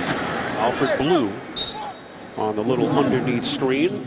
So this offense tries to get out of first gear. I really like what Alfred Blue brings to this offense. He's a steadying force. I think within the offense, he can catch it coming out of the backfield. He's good in protection scheme. I think he doesn't have many negative plays. He's also really good on special teams for this football team. Have to like what he has done filling in for Arian Foster. Over 600 yards rushing on the season. This is 3rd and 13. Grimes over the middle. Washington 30. It's well short of the first down. Texans needed the 41. Shane Leckler will come on to punt. Tackle on the play by Josh Evans and Ryan Davis. Got themselves in trouble. Penalties helped derail that offensive possession by the Houston Texans, and also give some credit to the Jaguars defense. Had a chance to sneak at some of the other scores during the halftime here, and there's some interesting scores right now. Jets were down at halftime to Buffalo. Steelers winning in that game. If those 2 results hold, then the Steelers will sneak into the playoffs. As Rashad Green covers a lot of field and is run out of bounds just inside the 40. 17-point Houston lead. Well, don't count this Jacksonville team out just yet. It's a team that has been very comfortable playing from behind. We'll see what they've done in the second half of games this season. Down 17, first offensive possession of this second half. And once again, they've got excellent starting field position. 1st and 10. Bortles sidesteps the oncoming defender and completes to Robinson. Inside Houston's territory, close to the 45, 16 yards and a first down. J.J. Watt just came ripping through the offensive line, putting pressure in the face of Bortles, but Bortles was able to stand right in there, hanging in there, taking a hit to deliver that pass to Robinson. Robinson, 4 catches, 85 yards. And now the Jags in business. Jonas Gray, the lone setback on 1st and 10. Gray wrapped up in the backfield by J.J. Watt before his buddies came in to join him. Coming up this Thursday, meet a guardian angel with no wings, no halo, and no boundaries. Jane Lynch stars in Angel from Hell. It premieres Thursday night, 9:30, 8:30 Central, only CBS. Watch Watt just come right under Mercedes Lewis. Nice right hand. Makes the tackle in the backfield. Typical day for J.J. Watt. And Lewis, one of the better blocking tight ends in the NFL the last 10 years. They lose a couple, 2nd and 12. Texans coming on a blitz. Bortles gets rid of it quickly and completes. That's Hearns. So picks up 5 yards, about a yard beyond the original line of scrimmage. And it will be 3rd and 7 coming up. I like Kevin Johnson, 1st-round pick out of Wake Forest at corner, playing with Kareem Jackson, playing with Jonathan Joseph. He's got some veteran players that show him how to get it done, and he has, I think, been competitive all season long. Even if he's given up the play, he comes back and plays with great tenacity as he has grown over the course of his rookie campaign.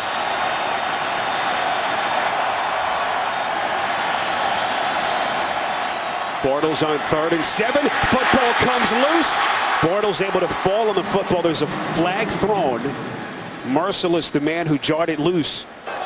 Holding, offense number 74. Penalties decline, 4th down. Well, that's Sam Young, who's made the start today for the injured Jeremy Parnell, and he has had his hands full with J.J. Watt. Watch, you're going to see Marquise Lease going to come open right there, working against Johnson. But watch, Bortles is hit. He can't get rid of the ball. If the protection can hold up, we talk about max protection to help these offensive linemen. If they can protect Bortles, he's got receivers open where he can make some plays throwing the ball down the field. So Whitney Merciless is credited for his 3rd sack today. And that'll get him to 11.5 on the season. It's actually the 2nd game this season where Merciless has 3+ sacks. The NFL on CBS is sponsored by Southwest. Transparency. Low fares, nothing to hide. Snickers. Snickers satisfies. And by Mercedes-Benz. Experience truly great engineering today at your authorized dealer.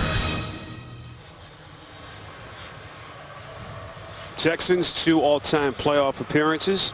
Made it in 2011, beat Cincinnati 31-10, then lost in the divisional round of the Ravens. And the following year, won another playoff game against the Bengals before losing to New England. They've got better than a 99% chance to make it. Win or a tie in this game, or a loss or a tie by the Colts will clinch the division for the Texans for the 3rd time since 2011. How about that? The AFC West and AFC South still up for grabs. Because Bill O'Brien win here today, and he'll claim a division crown in the AFC South. Texans hoping to look forward to a home playoff game here next weekend. 1st and 10. Boyer handing to Blue, who's got some open grass in front of him. 1st down run and more for Blue. Texans leading rusher runs for a dozen as the Texans move the chains. You can tell he's learned a lot from Arian Foster. Watch the patience here. See how he just sort of lulls Paul Posluszny to sleep there and then able to explode off the edge to get to the 2nd level. Kind of reminds you of the way Arian Foster did it so well here for so long. Well, unfortunately, with Foster being injured so much the last couple of years for him, Blue has had a lot of experience since he was drafted by this franchise in the 6th round prior to last season. Little pitch play, Blue again. Get him into some open space, and Blue suddenly very dangerous. Another 1st down run. Had 12 a moment ago. This time picks up 11 as he runs to the opposite edge. Remember our halftime adjustments? We said they got to run to the edge. Well, it's exactly what they're going to do. Quick flip, get to the edge on the perimeter of the defense. Look at the blockers out in front, creating a soft edge for an easy run for Blue to pick up that 1st down. Well, you don't replace the production of an Arian Foster with just one player. It's been really 4 backs that have picked up the slack since they lost Foster in Week 7 in Miami. And Blue will get a blow here, and that Salmon is brought down after a minimal gain on 1st down. That's the other improbable part of this whole thing. You know, the loss that they had in Miami, and then you lose Arian Foster, who's been the heart and soul of this offense, and you thought, boy, they're done. I mean, there's no way that they can recover from that. And it's just been the opposite since that point. It's just been amazing. I think it's proving what I've said all along. Not a quarterback-driven league. It's a coaches' league.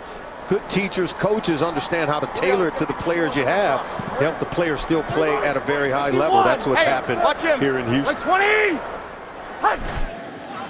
Boyer, quick drop, quick strike on 2nd and 9. That's Jalen Strong, the 3rd-round pick out of Arizona State. And that's a 1st down catch and run as they pick up 9. Talk about good coaching. George Godsey, offensive coordinator. Bill O'Brien, the head coach. How about the job Romeo Crennel was done with the defense after that game, Week 7 against Miami? It was the coaches who kind of stepped back, and they allowed the players to go 11 on 11 and just step back and say, hey, we're going to allow you guys to fix the problem. We'll give you the answers, but you got to figure it out in practice so you'll be better on game day. 1st and 10, they keep it on the ground. Here's Blue, and he is inside Jacksonville territory. And that Salmon just mentioned, one of the tweaks that O'Brien made, and something that you rarely see. O'Brien said the reason he did it is that he wants to simulate in practice what games are like on Sunday. So all the coaches will stay off on the sideline, and all they'll do is signal the play in, and they'll allow the players to figure things out and coach themselves on the field. I think Nate Washington said it's the first time he's ever seen coaches just step back and say, you know what, it's your football team. We already gave you the answers to the test. Let's see you go out and figure it out real time. I think it was great situational football. Just goes to show you, I think they have experienced coaches who just have answers to help the players figure it out. Boyer play action on 2nd and 1. Goes through his progressions, and the pass is incomplete. Intended for the rookie Keith Mumphrey on the near side. One more point on just the kind of thinking that Bill O'Brien has with his players. He says, hey, it's a democracy, not a dictatorship. And I think it's a stark contrast. Maybe what we've seen happen in Philadelphia is they already had to say goodbye to their coach, Chip Kelly. I think here in Houston, the coaches have got to figure it out. They talk to the players. Hoyer has said that, hey, the coaches will come and ask me, what do I think worked best in the offense? What do you like? And that's how we put together our game plan. It's a collaborative effort. B.J. Daniels is inserted here. Texans have to use their first timeout. Saw Daniels take a couple of direct snaps in the first half. They'll talk about it a little more with just over 6 left in the quarter. Back in Houston, Texans in complete control. This will be the 7th play of their drive. On 3rd and 1 from the Jacksonville 46. 51. And just take down in the line. 180. Jay Prosch, lead backer. Play action from Hoyer, and he will complete. That's Fedorowicz on the first down catch. And it looks like Fedorowicz comes up hobbled. They pick up 6. TJ Fedorowicz, 6'5", 265 pounds. As House lands on that ankle, but he was able to haul it in, create a first down. Big body at the tight end position. We've seen him improve as the season has gone on. Texans giving us an update on Nate Washington. It is a left hip injury, and he is done for the afternoon. So Washington and Dwayne Brown, 2 key losses for them in this first half. Back in the first half, I should say. This is Alfred Blue. Short pickup on first down. It has been a running backs by committee approach for another week. Yeah, Akeem Hunt, look at him ripping off a nice one right there. That's for 25 yards. Then Alfred Blue, he's done just a really good job showing, slashing on the edges of the defense, and then Jonathan Grimes plunging it in. It's been 4 running backs if you want to count Chris Polk. All 4 guys have been very productive today, running it, catching it. This offense hasn't missed a step without Arian Foster due to those 4. Here's Blue trying to find the edge again. And that defensive front able to hold. The run defense has been okay for Jacksonville, but it's just not the kind of defense, Solomon, that they envision Gus Bradley having in his 3rd season at the helm of this team. It's one of those areas that they're going to have to address during the offseason. Gus Bradley talked about it. They've got over $40 million under the salary cap to use to help improve a defense that's ranked dead last on 3rd downs. Can they get off the field here on 3rd and 10?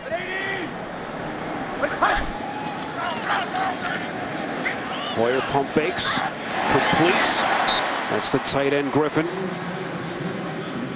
Texans needed the 32 for the first down, tackled by Jonathan Cyprien as they pick up 8.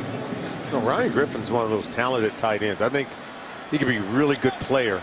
Obviously he has to stay healthy. Did miss some games earlier this year due to injuries, but he could be a very productive player in this offense. Considering what they have at the wide receiver positions, he can make some plays. They're going to go for it here. B.J. Daniels on the field, 4th and 2. Hoyer rolls out. Pass is incomplete.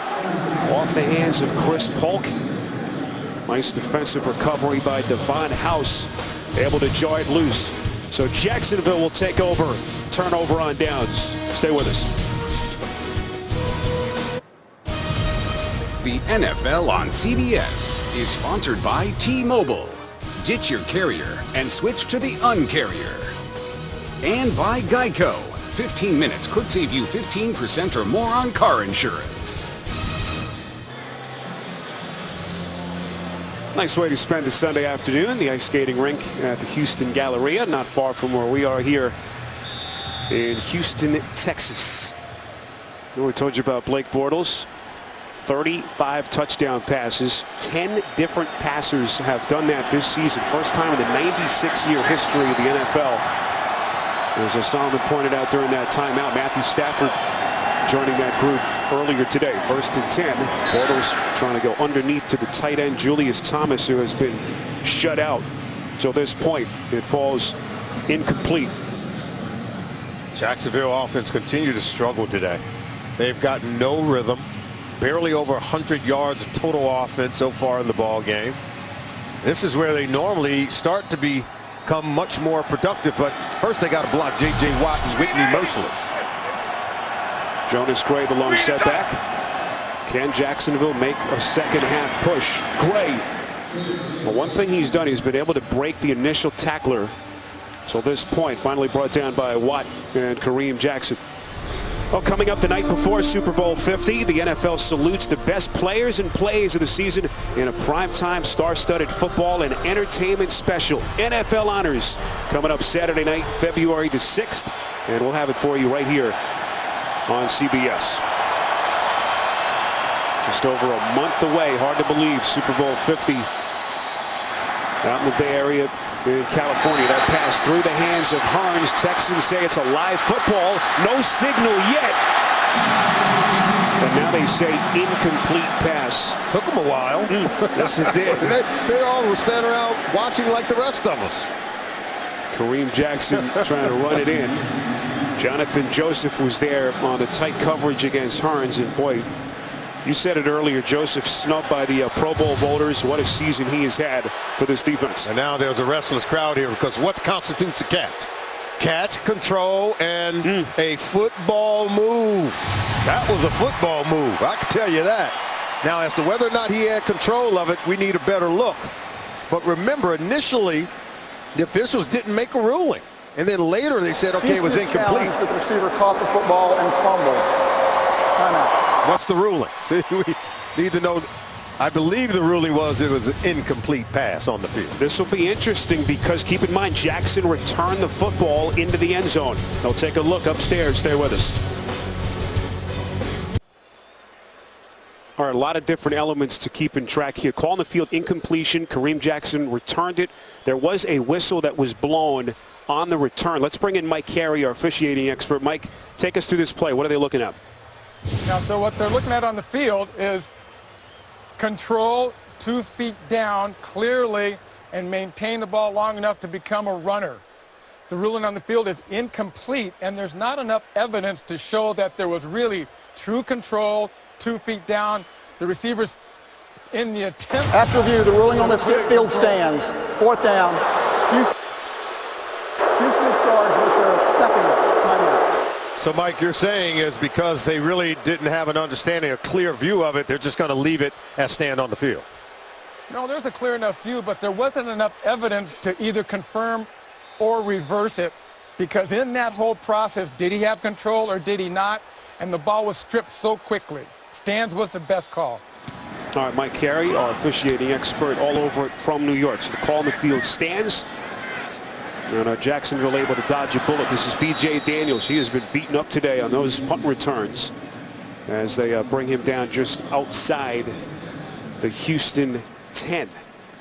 49 yards on the punt and no yards on the return from Daniels. Coming up Saturday is conference crunch time when the Bayou Bengals get together with the Florida Gators. Then on Sunday, more college hoops. Big time action in the Big Ten. Ohio State will take on Indiana at Assembly Hall. It all begins on Saturday inside college basketball here on the road to the Final Four. CBS Sports. Check your local listings.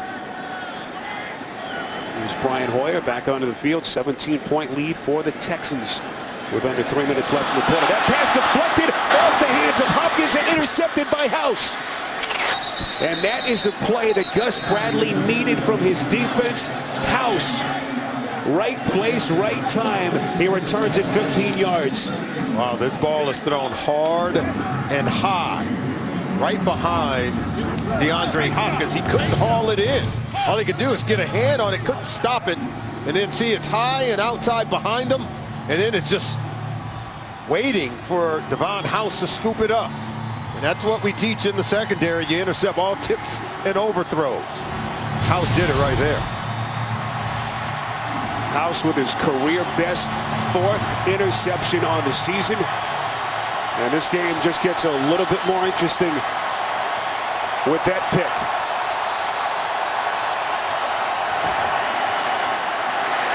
First and 10, Bortles pass complete. Hearns pushed out of bounds. Inside the 10, they'll mark it right at the 7. So that was just a bad throw by Brian Hoyer. Now, that ball wasn't even really close to DeAndre Hopkins, who did all he can to get a hand on it. House was able to scoop it up, setting the table for Blake Bortles. We talk about this being a young football team and what to expect in 2016 next year. Well, they've got to start competing right here today in situations like this. Playing in front of their owner, Shad Khan, who is here in Houston today. 2nd and 4. Handoff taken by Jonas Gray. Wrapped up. What a play by Brian Cushing, who has revitalized himself this season after a couple of devastating knee injuries. Big play for that defense. Cushing has really fought back and made himself into a player. It was just a really good play. Watch him come from behind and nip at the ankles of Jonas Gray. He doesn't make this tackle right here. Gray's going in for a touchdown. Also got some help along his defensive front that has played so well so far today. 3rd and 4. Texans coming and they sack Bortles again. J.J. Watt with his 2nd on the afternoon. Just too much. Too much for Luke Joker. Too much for Sam Young. And they just pour in. There's Joker. He knocks down those hands. Since taking that cast off that broken left hand, J.J. Watt is back in business. Watt and Merciless have been a nightmare for Jacksonville today. All 5 sacks in this game between those two. And Jason Myers on to salvage 3 points, but they were certainly hoping for more than that, as they will cut the deficit to 14 points with a 34-yard field goal. He's looking at a 3rd Defensive Player of the Year award. Already won it twice. Only one other guy has won it 3 times. That's the great Hall of Famer Lawrence Taylor. As he's doing his whip, doing the nay-nay, doing the dap, doing a little bit of everything there. He's having fun. He enjoys playing this game. Pro Bowl bound for the 4th time in his career. And getting a little bit more comfortable with that broken hand injury. We saw him tweak his left ankle back in the first half. He had it retaped. So he's just got that superhuman strength. No matter what injuries ail him, he just keeps on coming. Look at the names on that list. They're all Hall of Famers, except J.J. Watt. And that's what type of career you're watching before your very eyes. Already winning Defensive Player of the Year award twice. If not J.J. Watt this year as Defensive Player of the Year, who's the next best guy? Maybe Aaron Donald in St. Louis. Outside of that, maybe a one-horse race. Watt, the former 1st-round pick in 2011, 5th year in the league, 26 years of age. Scary to think where his career continues to go. And some of their handiwork, 5 sacks between he and Merciless. Oh, they have just been a handful, just the 2 of them, off the edge of this offensive line, who's been overwhelmed by J.J. Watt, Whitney Merciless. Combined total of 5 sacks so far in this game and looking for more. And we talked about it before the game. When you saw him take that cast off, you said, oh, this guy means business today. He's looking to get back into that column. So watch Khalil Mack rack up all those sacks. He wants the title. On 1st and 10, it's Alfred Blue running loose inside Jacksonville territory. Still going. Penalty marker thrown. Blue inside the 20, run out of bounds at around the 15-yard line by Devon House as he gashes him for 65 yards. Holding, offense number 72. 10-yard penalty, 1st down. Derek Newton, the man penalized, and that one is coming back a long way. Go ahead and see if we stop it right there. You'll see him. See that hand outside the framework? Look at that. Yeah, he's holding. That would be holding. Working against, look like Jared Odger. Well, Newton has been very gritty this season, fighting his way through a number of nagging injuries. 50th man, 7th round pick, but that's a play he will want back. And Alfred Blue sees his 65-yard run negated. Really nice run by Alfred Blue, but helped by the holding on Derek Newton. The clock starts to run again. 15 seconds left in the quarter. And the Texans up 14 points. 51, 20. First and 20. Hoyer gives to Polk. And that'll take us to the end of the third quarter. 20-6, Texans in front. We'll return to Houston after this message. You're watching the NFL on CBS. Well, this was the scene during the timeout. J.J. Watt getting some dance lessons. Apparently kind of messed it up after his last defensive play. Here it was just moments ago, and then his teammates had to coach him up. There's the nay-nay. Now he's trying to do the dap. I said trying, but it's okay. The best part is he knows how to play football. Doesn't need any lessons there.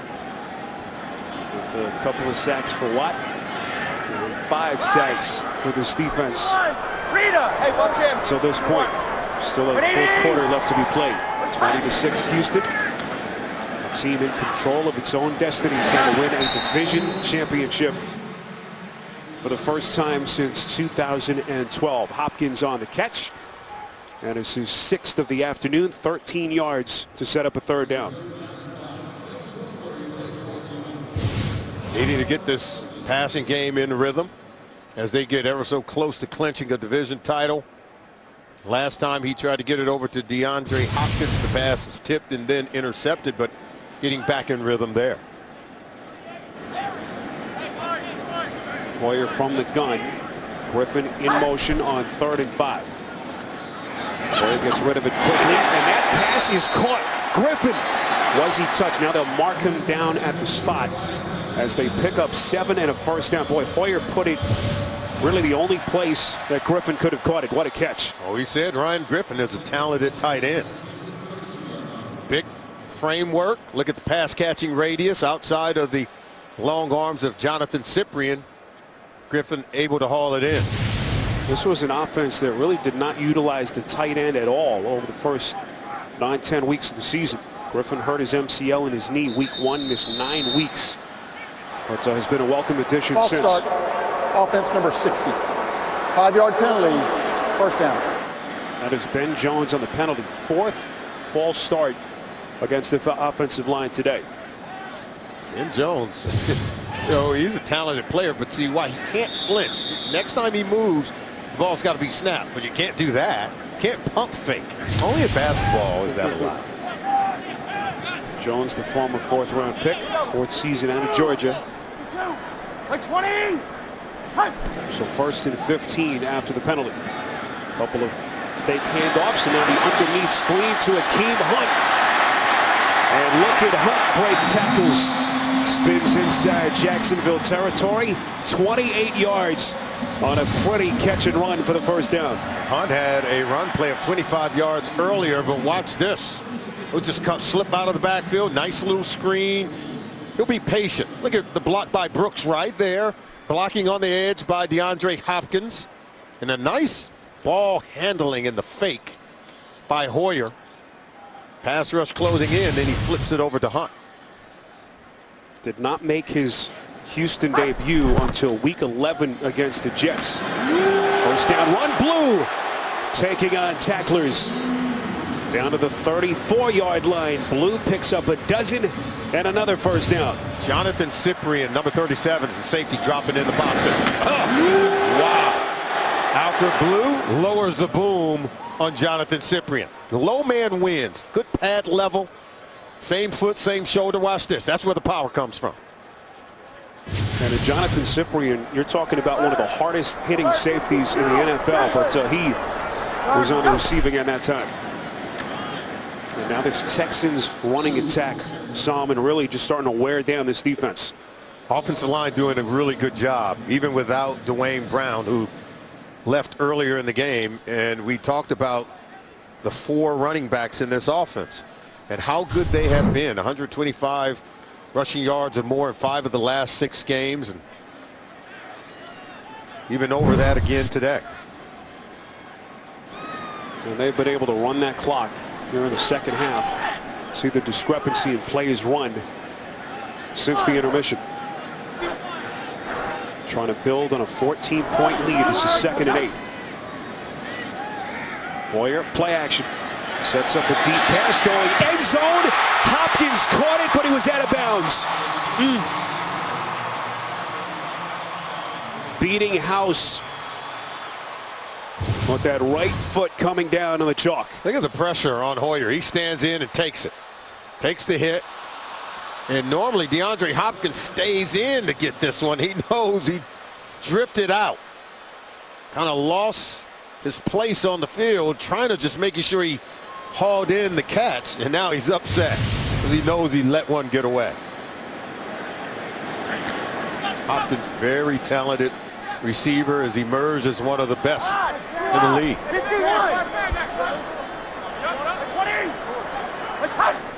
Play clock down to 1. This is 3rd and 8. Hoyer stands in the pocket. Now the pass is incomplete off the hands of Keith Mumphrey. Opportunity to make the catch.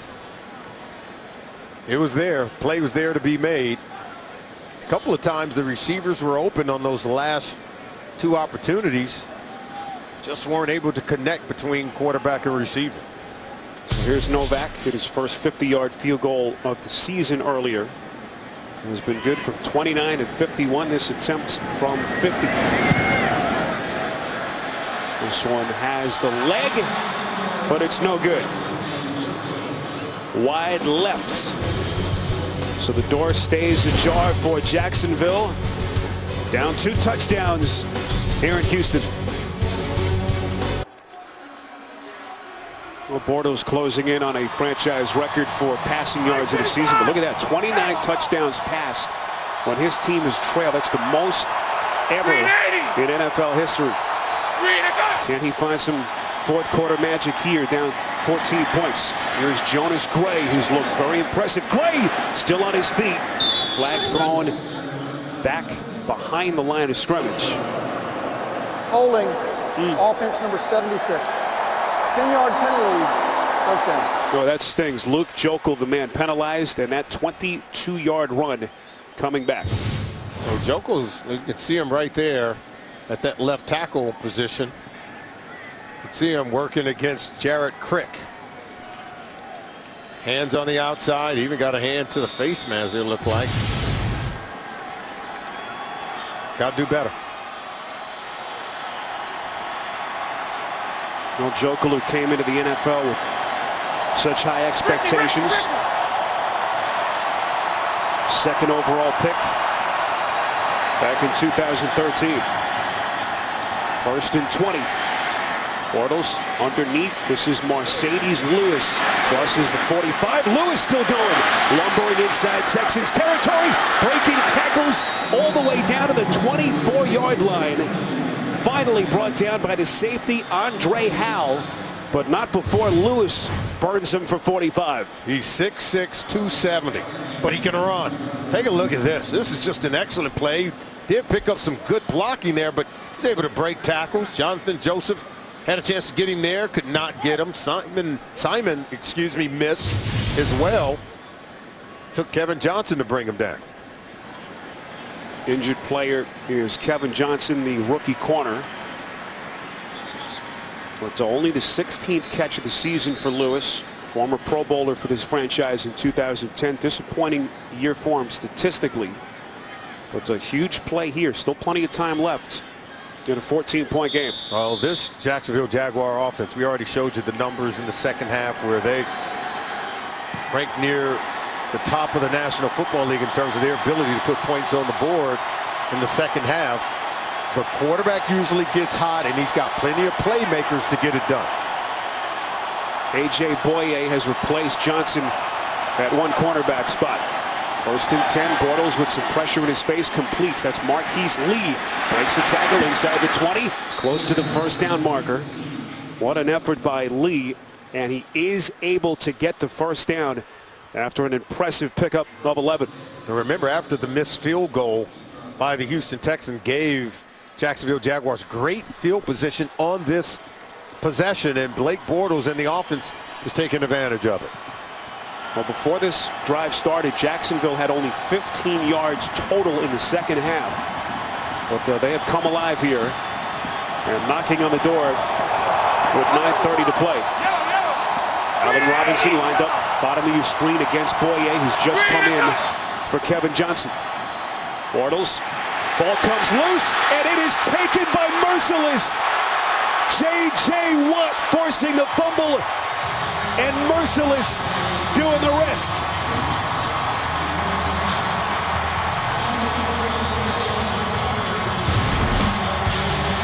The otherworldly J.J. Watt. All he does is make plays for this defense. The NFL on CBS is sponsored by Honda. Hurry in for great deals during Happy Honda Days. Verizon. Better matters. And by Amazon Fire TV. Change the way you TV.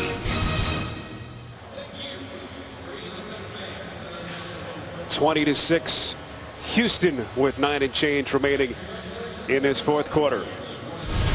Sellout crowd here in Houston. Coming up, Phillip Rivers and the Chargers will take on Brock Osweiler and the Broncos, or some of you will see the Rams and the Niners. Check your local listings right here on CBS Sports. Updated look at the postseason picture in the AFC. That Jets-Buffalo game has been interesting. Texans right now entrenched in that number 4 slot. And the Steelers among the teams trying to sneak in on this, the final weekend of the regular season. J.J. Watt continuing to bring this Jacksonville offense to its knees. Another turnover as Whitney Merciless with the recovery. And Alfred Blue continues to pick up steam. He has had multiple first down runs in the half. That time picks up 12. Well, you want to close out a ball game such as this, run your way to a division title. You do it by cranking up the running game, and Alfred Blue, he's answered. I mean, he's making plays, churning out yards in the run game. On 1st and 10, this is Blue again. And now this Jacksonville defense just looks gassed. Hayes Pollard, who made the start for the injured Telvin Smith, on the tackle. Yeah, I mean, the defense is going to be gassed. Remember, they had the interception by Devon House, and of course the offense wasn't able to do much with it.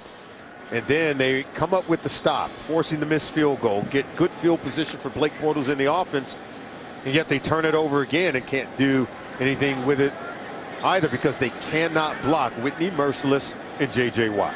6 team sacks that the Jaguars have allowed in this game. 2nd and 4, Blue is barely able to get to the line of scrimmage. Jacksonville last year gave up a franchise-worst 71 sacks, and that has actually, some had been an area where they improved this year. They had allowed 43 entering this game today.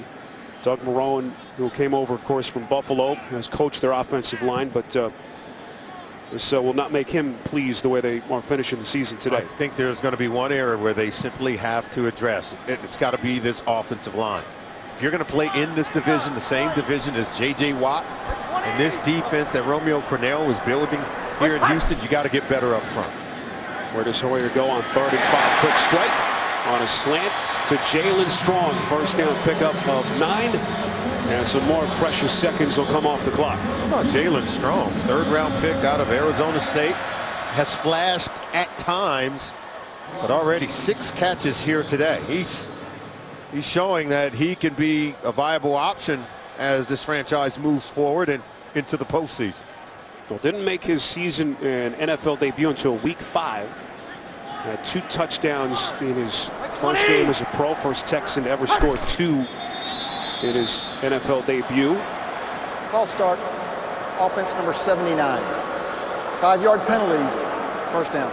That's Brandon Brooks on the penalty, but we're talking about Strong. O'Brien talked about how he's dropped some weight, reported to camp at around 230 pounds. He's now down to under 200, and it's made all the difference. But this kid looks like he's got a future in front of him in the NFL. Just about maturity. Got to show up, ready to go to work. It's hard to do that. It's hard for coaches to put players out on the field when you are overweight because injuries will ensue. So they want to make sure they get you in shape before they can put you out on the field. Career game for Strong today. 6 catches, 56 yards, both career highs. 1st and 15. That pass is caught. Hopkins on a turn, having to reach back for it. Coverage on the play by House. I'll never miss a moment of football action with the CBS Sports app. Every play and score, every game, and every highlight right as they happen. Download the CBS Sports app. Get it now at cbssports.com/mobile. You know, this Houston offense playing shorthanded. They've lost Nate Washington, hip injury back in the first half. Also, Dwayne Brown carted off with an apparent right knee injury. We'll hope for the best for both of those players who are such important pieces for this offense. Blue tripped up just as he crossed the 45-yard line, and now slowly but surely, Solomon, they'll start to look ahead to a home playoff game here next weekend. You know, among the teams that they could see, perhaps Kansas City, and what a matchup that would be. So you take a look at the team owner, Bob McNair, to his right, Rick Smith. This team got off to a 2-5 start before they really got going in the right direction. We talked about the coaching that's been done, the settling on quarterback Brian Hoyer, another important decision throughout the process. Team that has won 6 of its last 8 games and appears postseason bound. Jonathan Grimes, what an afternoon he has had. 2 touchdowns, 1 catching, 1 running. Some pushing and jawing after that play. As looks like Ryan Griffin is hot. Ryan Griffin ready to go. He's blocking in the run game, helping Jonathan Grimes pop one for a first down. And Gus Bradley can only look on as this offensive line starting to dominate, starting to wear down his defense so far in this game. 71 offensive plays so far for the Houston Texans, and starting to take its toll on the Jaguars defense. 8th play of the drive as this offense continues to run that clock. Alfred Blue lunges inside 35, tackled on the play by Andre Branch, as Alfred Blue goes over the 100-yard rushing mark for the 4th time in his 2-year career. He's impressive looking, Alfred Blue. Love the way he's playing, and I'm sure everyone loves it except for Gus Bradley. Doesn't like what he's seeing from Alfred Blue in this Texans offense. Well, Gus Bradley not utilizing any of his timeouts. Just looks content to fire up the plane and get his team back to Jacksonville. On 2nd and 6, Blue will get back to the line of scrimmage. No, Sal, we want to thank our crew. Well, just a great crew. We'll get into that. Of course, I'll take a timeout. 3:34 to play. 20-6, Texans in front on CBS. Oh, J.J. Watt appears fully recovered from that broken hand. His day started the way it usually does, visiting with some fans on the sideline, and then he told everyone it was time to eat. And eat he has today. Munching on quarterbacks, munching on running backs, anything that moves and plays for the Jacksonville Jaguars, hurrying and harassing the quarterback, forcing fumbles, and then even getting in the dance routine. He's having fun. But boy, has he had one well of a day. 8 tackles, 3 sacks, hit the quarterback 3 times, tackles for losses, a couple of batted balls as well. He's just racking them up. Well, he could very well be etching his name next to arguably the greatest defender in the history of the sport, Lawrence Taylor, the only other player to win the Defensive Player of the Year award 3 different times in a career, as Grimes is upended right after the catch. And Gus Bradley will take his 2nd timeout. And now the chance to thank our crew, of course, Ryan Galvin, our producer, our director, Andy Goldberg, and everyone in the truck who makes our jobs a whole lot easier, Solomon. They've been doing it for 17 weeks, and we want to thank everyone in the truck, setting up here in the booth. Couldn't do it without you guys. We love everyone on this crew, and they show up every week, make sure that when we arrive, everything is set up and ready to go, and just a huge supporting staff. We want to thank you all. It's been a lot of fun. The season flies by when you're having a good time, doesn't it?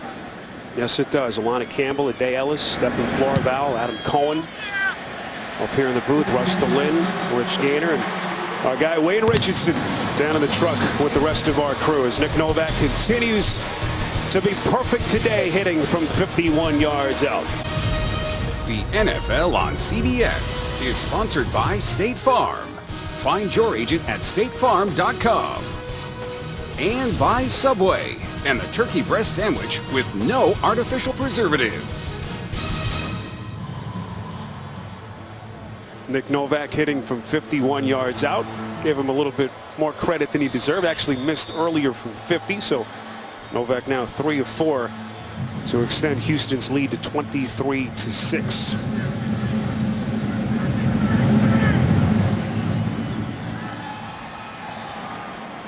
Bouncing kick will be fielded by Joe Banyard right around his 15, crosses the 20 and brought down at the 21. Well, it's been a long time since Blake Bortles played a game in which he did not throw a touchdown pass. In fact, you have to go back to week 17 of last season, a game right here in Houston. But again, if you can't block J.J. Watt, can't block pass rushers on this defense, your quarterback's going to struggle. This has been par for the course from what we've seen from this Houston team during this 8-game stretch where they have won 6 of 8. They've allowed only 13.5 points per game. And that pass is intercepted. Kareem Jackson gonna high step his way in for the pick 6. You love it. Defensively, that was just reading the mail of the quarterback, Blake Bortles. Veteran defensive back saw the double slant coming from his right. Take a look at it. Watch him just read and break on that. Saw the slant route coming from Robinson. Was able to knife right underneath it, steal the passing lane, and the football with it. Read the quarterback. Look at this. Break on it. Well coached up by defensive coordinator Romeo Crennel. Well played and executed by defensive back Kareem Jackson. Second interception of the season for Jackson and the second career pick 6 for the 6th-year corner out of Alabama. 4th turnover committed by Jacksonville. Well, you think this Houston defense is ready for the playoffs? A miraculous turn of their season since week 7 in Miami. And the Texans have just about punched their ticket to the AFC playoffs. I think we can go ahead and give it to them with 3 minutes to go.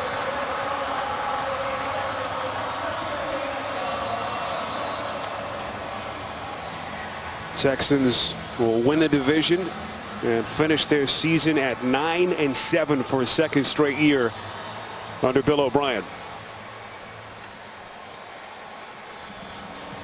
Saints have beaten Atlanta. We told you about Indianapolis needing 7 teams to win today. Atlanta was one of those teams. So with that result, the Houston Texans are the AFC South champions. I'm sure they like to say they've won it simply because they're winning here. And, you know, the ability to clinch that division title as a number 4 seed and host the wild card game, it's got to make the ownership team really happy here in Houston. We've touched on it numerous times. We've seen this Texans team since week 7. Bill O'Brien, the perfect temperament to turn this thing around. A guy who wants his players to be included in the process.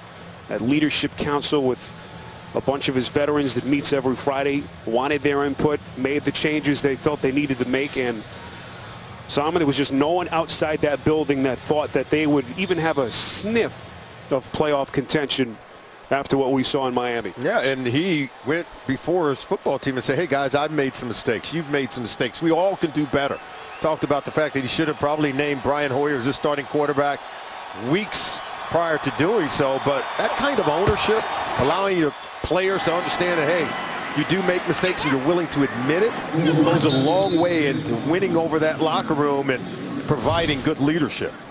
Julius Thomas on the catch. So Houston is in. They will be the 4th seed in the playoffs and will host a postseason game here next weekend. Also, Kansas City has clinched. It's unbelievable. The Chiefs, another team that really had a miraculous turnaround. You think about where they stood. They lose their running back. Very similar situation to Houston. Jamal Charles lost for the season to a knee. And what an incredible coaching performance by Andy Reid. Remember, they're going to play one of those wild card teams. They lost week 1 to Kansas City, a much improved team, but they did beat the New York Jets earlier this season. So Texans are ready. Bortles off the pump fake completes to Allen Robinson, who's forced out of bounds. And with that, Bortles has passed Mark Brunell most passing yards in a single season in franchise history. That record from Brunell had been set back in 1996. Well, Bortles, such a competitive kid, won't be thinking about that, at least until he's well into the summer. That pass over the middle is complete. It's the tight end Clay Harbor down to the Houston 25. And that will take us to the 2-minute warning as the Texans are playoff bound. Well, let the celebration begin here in Houston as the Texans are headed to the playoffs for the first time since 2012 and the first appearance under Bill O'Brien.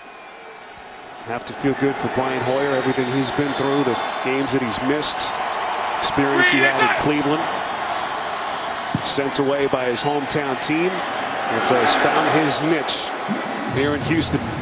Jonas Gray lit up by Max Bulla on a hard hit after a pickup of 4. A couple of other people we want to mention on our crew. Doug Rose, who has been up in the booth with us all season long. Dougie. Also Robert Beeland and Sal Gugliero. And last but certainly not least, Victor Victoria. Victor in his home state of Texas. I think they still claim him in these parts, don't they? He's acting like he doesn't know you. Carmen Long as well. Illegal shift, offense, 5-yard penalty, second down. Steve Bardo, Phil Barker in our tape room downstairs in the truck. Carmen Long, whom I just mentioned. I think I'll miss Carmen the most in the offseason.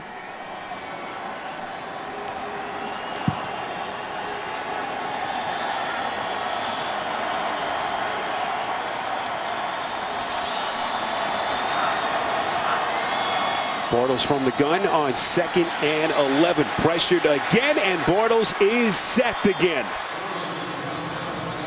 He's going to be seeing nightmares of these Texans defenders in his sleep.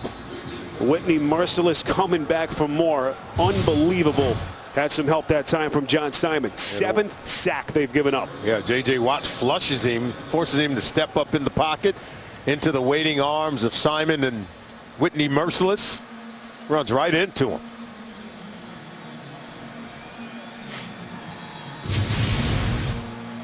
Well, this is circa 2014 when Jacksonville gave up 71 sacks. Franchise worst a year ago. Merciless credited with 3.5 sacks in this game, matching what he did back in week 8 against the Titans. 3rd and 12. Bortles taking a shot, throwing end zone. He intended for Lee, and it falls incomplete. I want to thank Pat Thornton as well. Like an audio booth in the truck, doing his best to make us sound listenable. You love Pat. He gives the best gifts. Yes, he does. Every single week. It's my buddy. No, we're going to miss our crew. We thank everyone again for what has just been an awful lot of fun over the last 17 weeks. 4th and 12. One last gasp for Bortles in this offense. Bullock giving chase. Lee makes the catch. And he's brought down by Simon as they pick up 14 yards and they get a fresh set of downs. So Jacksonville not going quietly under a minute left. Blake Bortles continue to battle. Bill O'Brien doesn't like what he's seeing here. He wants to get his defense off the field.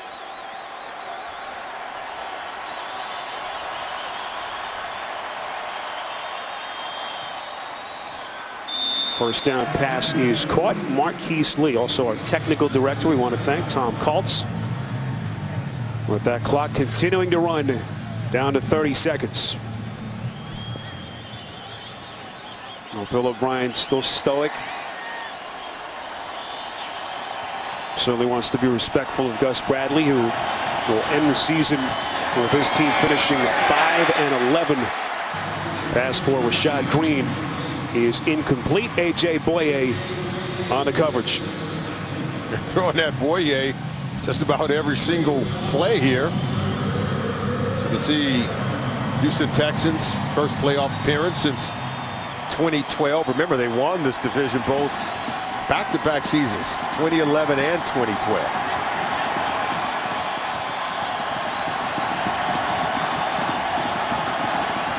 Third and 5. Bortles flushed out of the pocket, and he is tripped up and sacked. Christian Covington with a shoestring sack.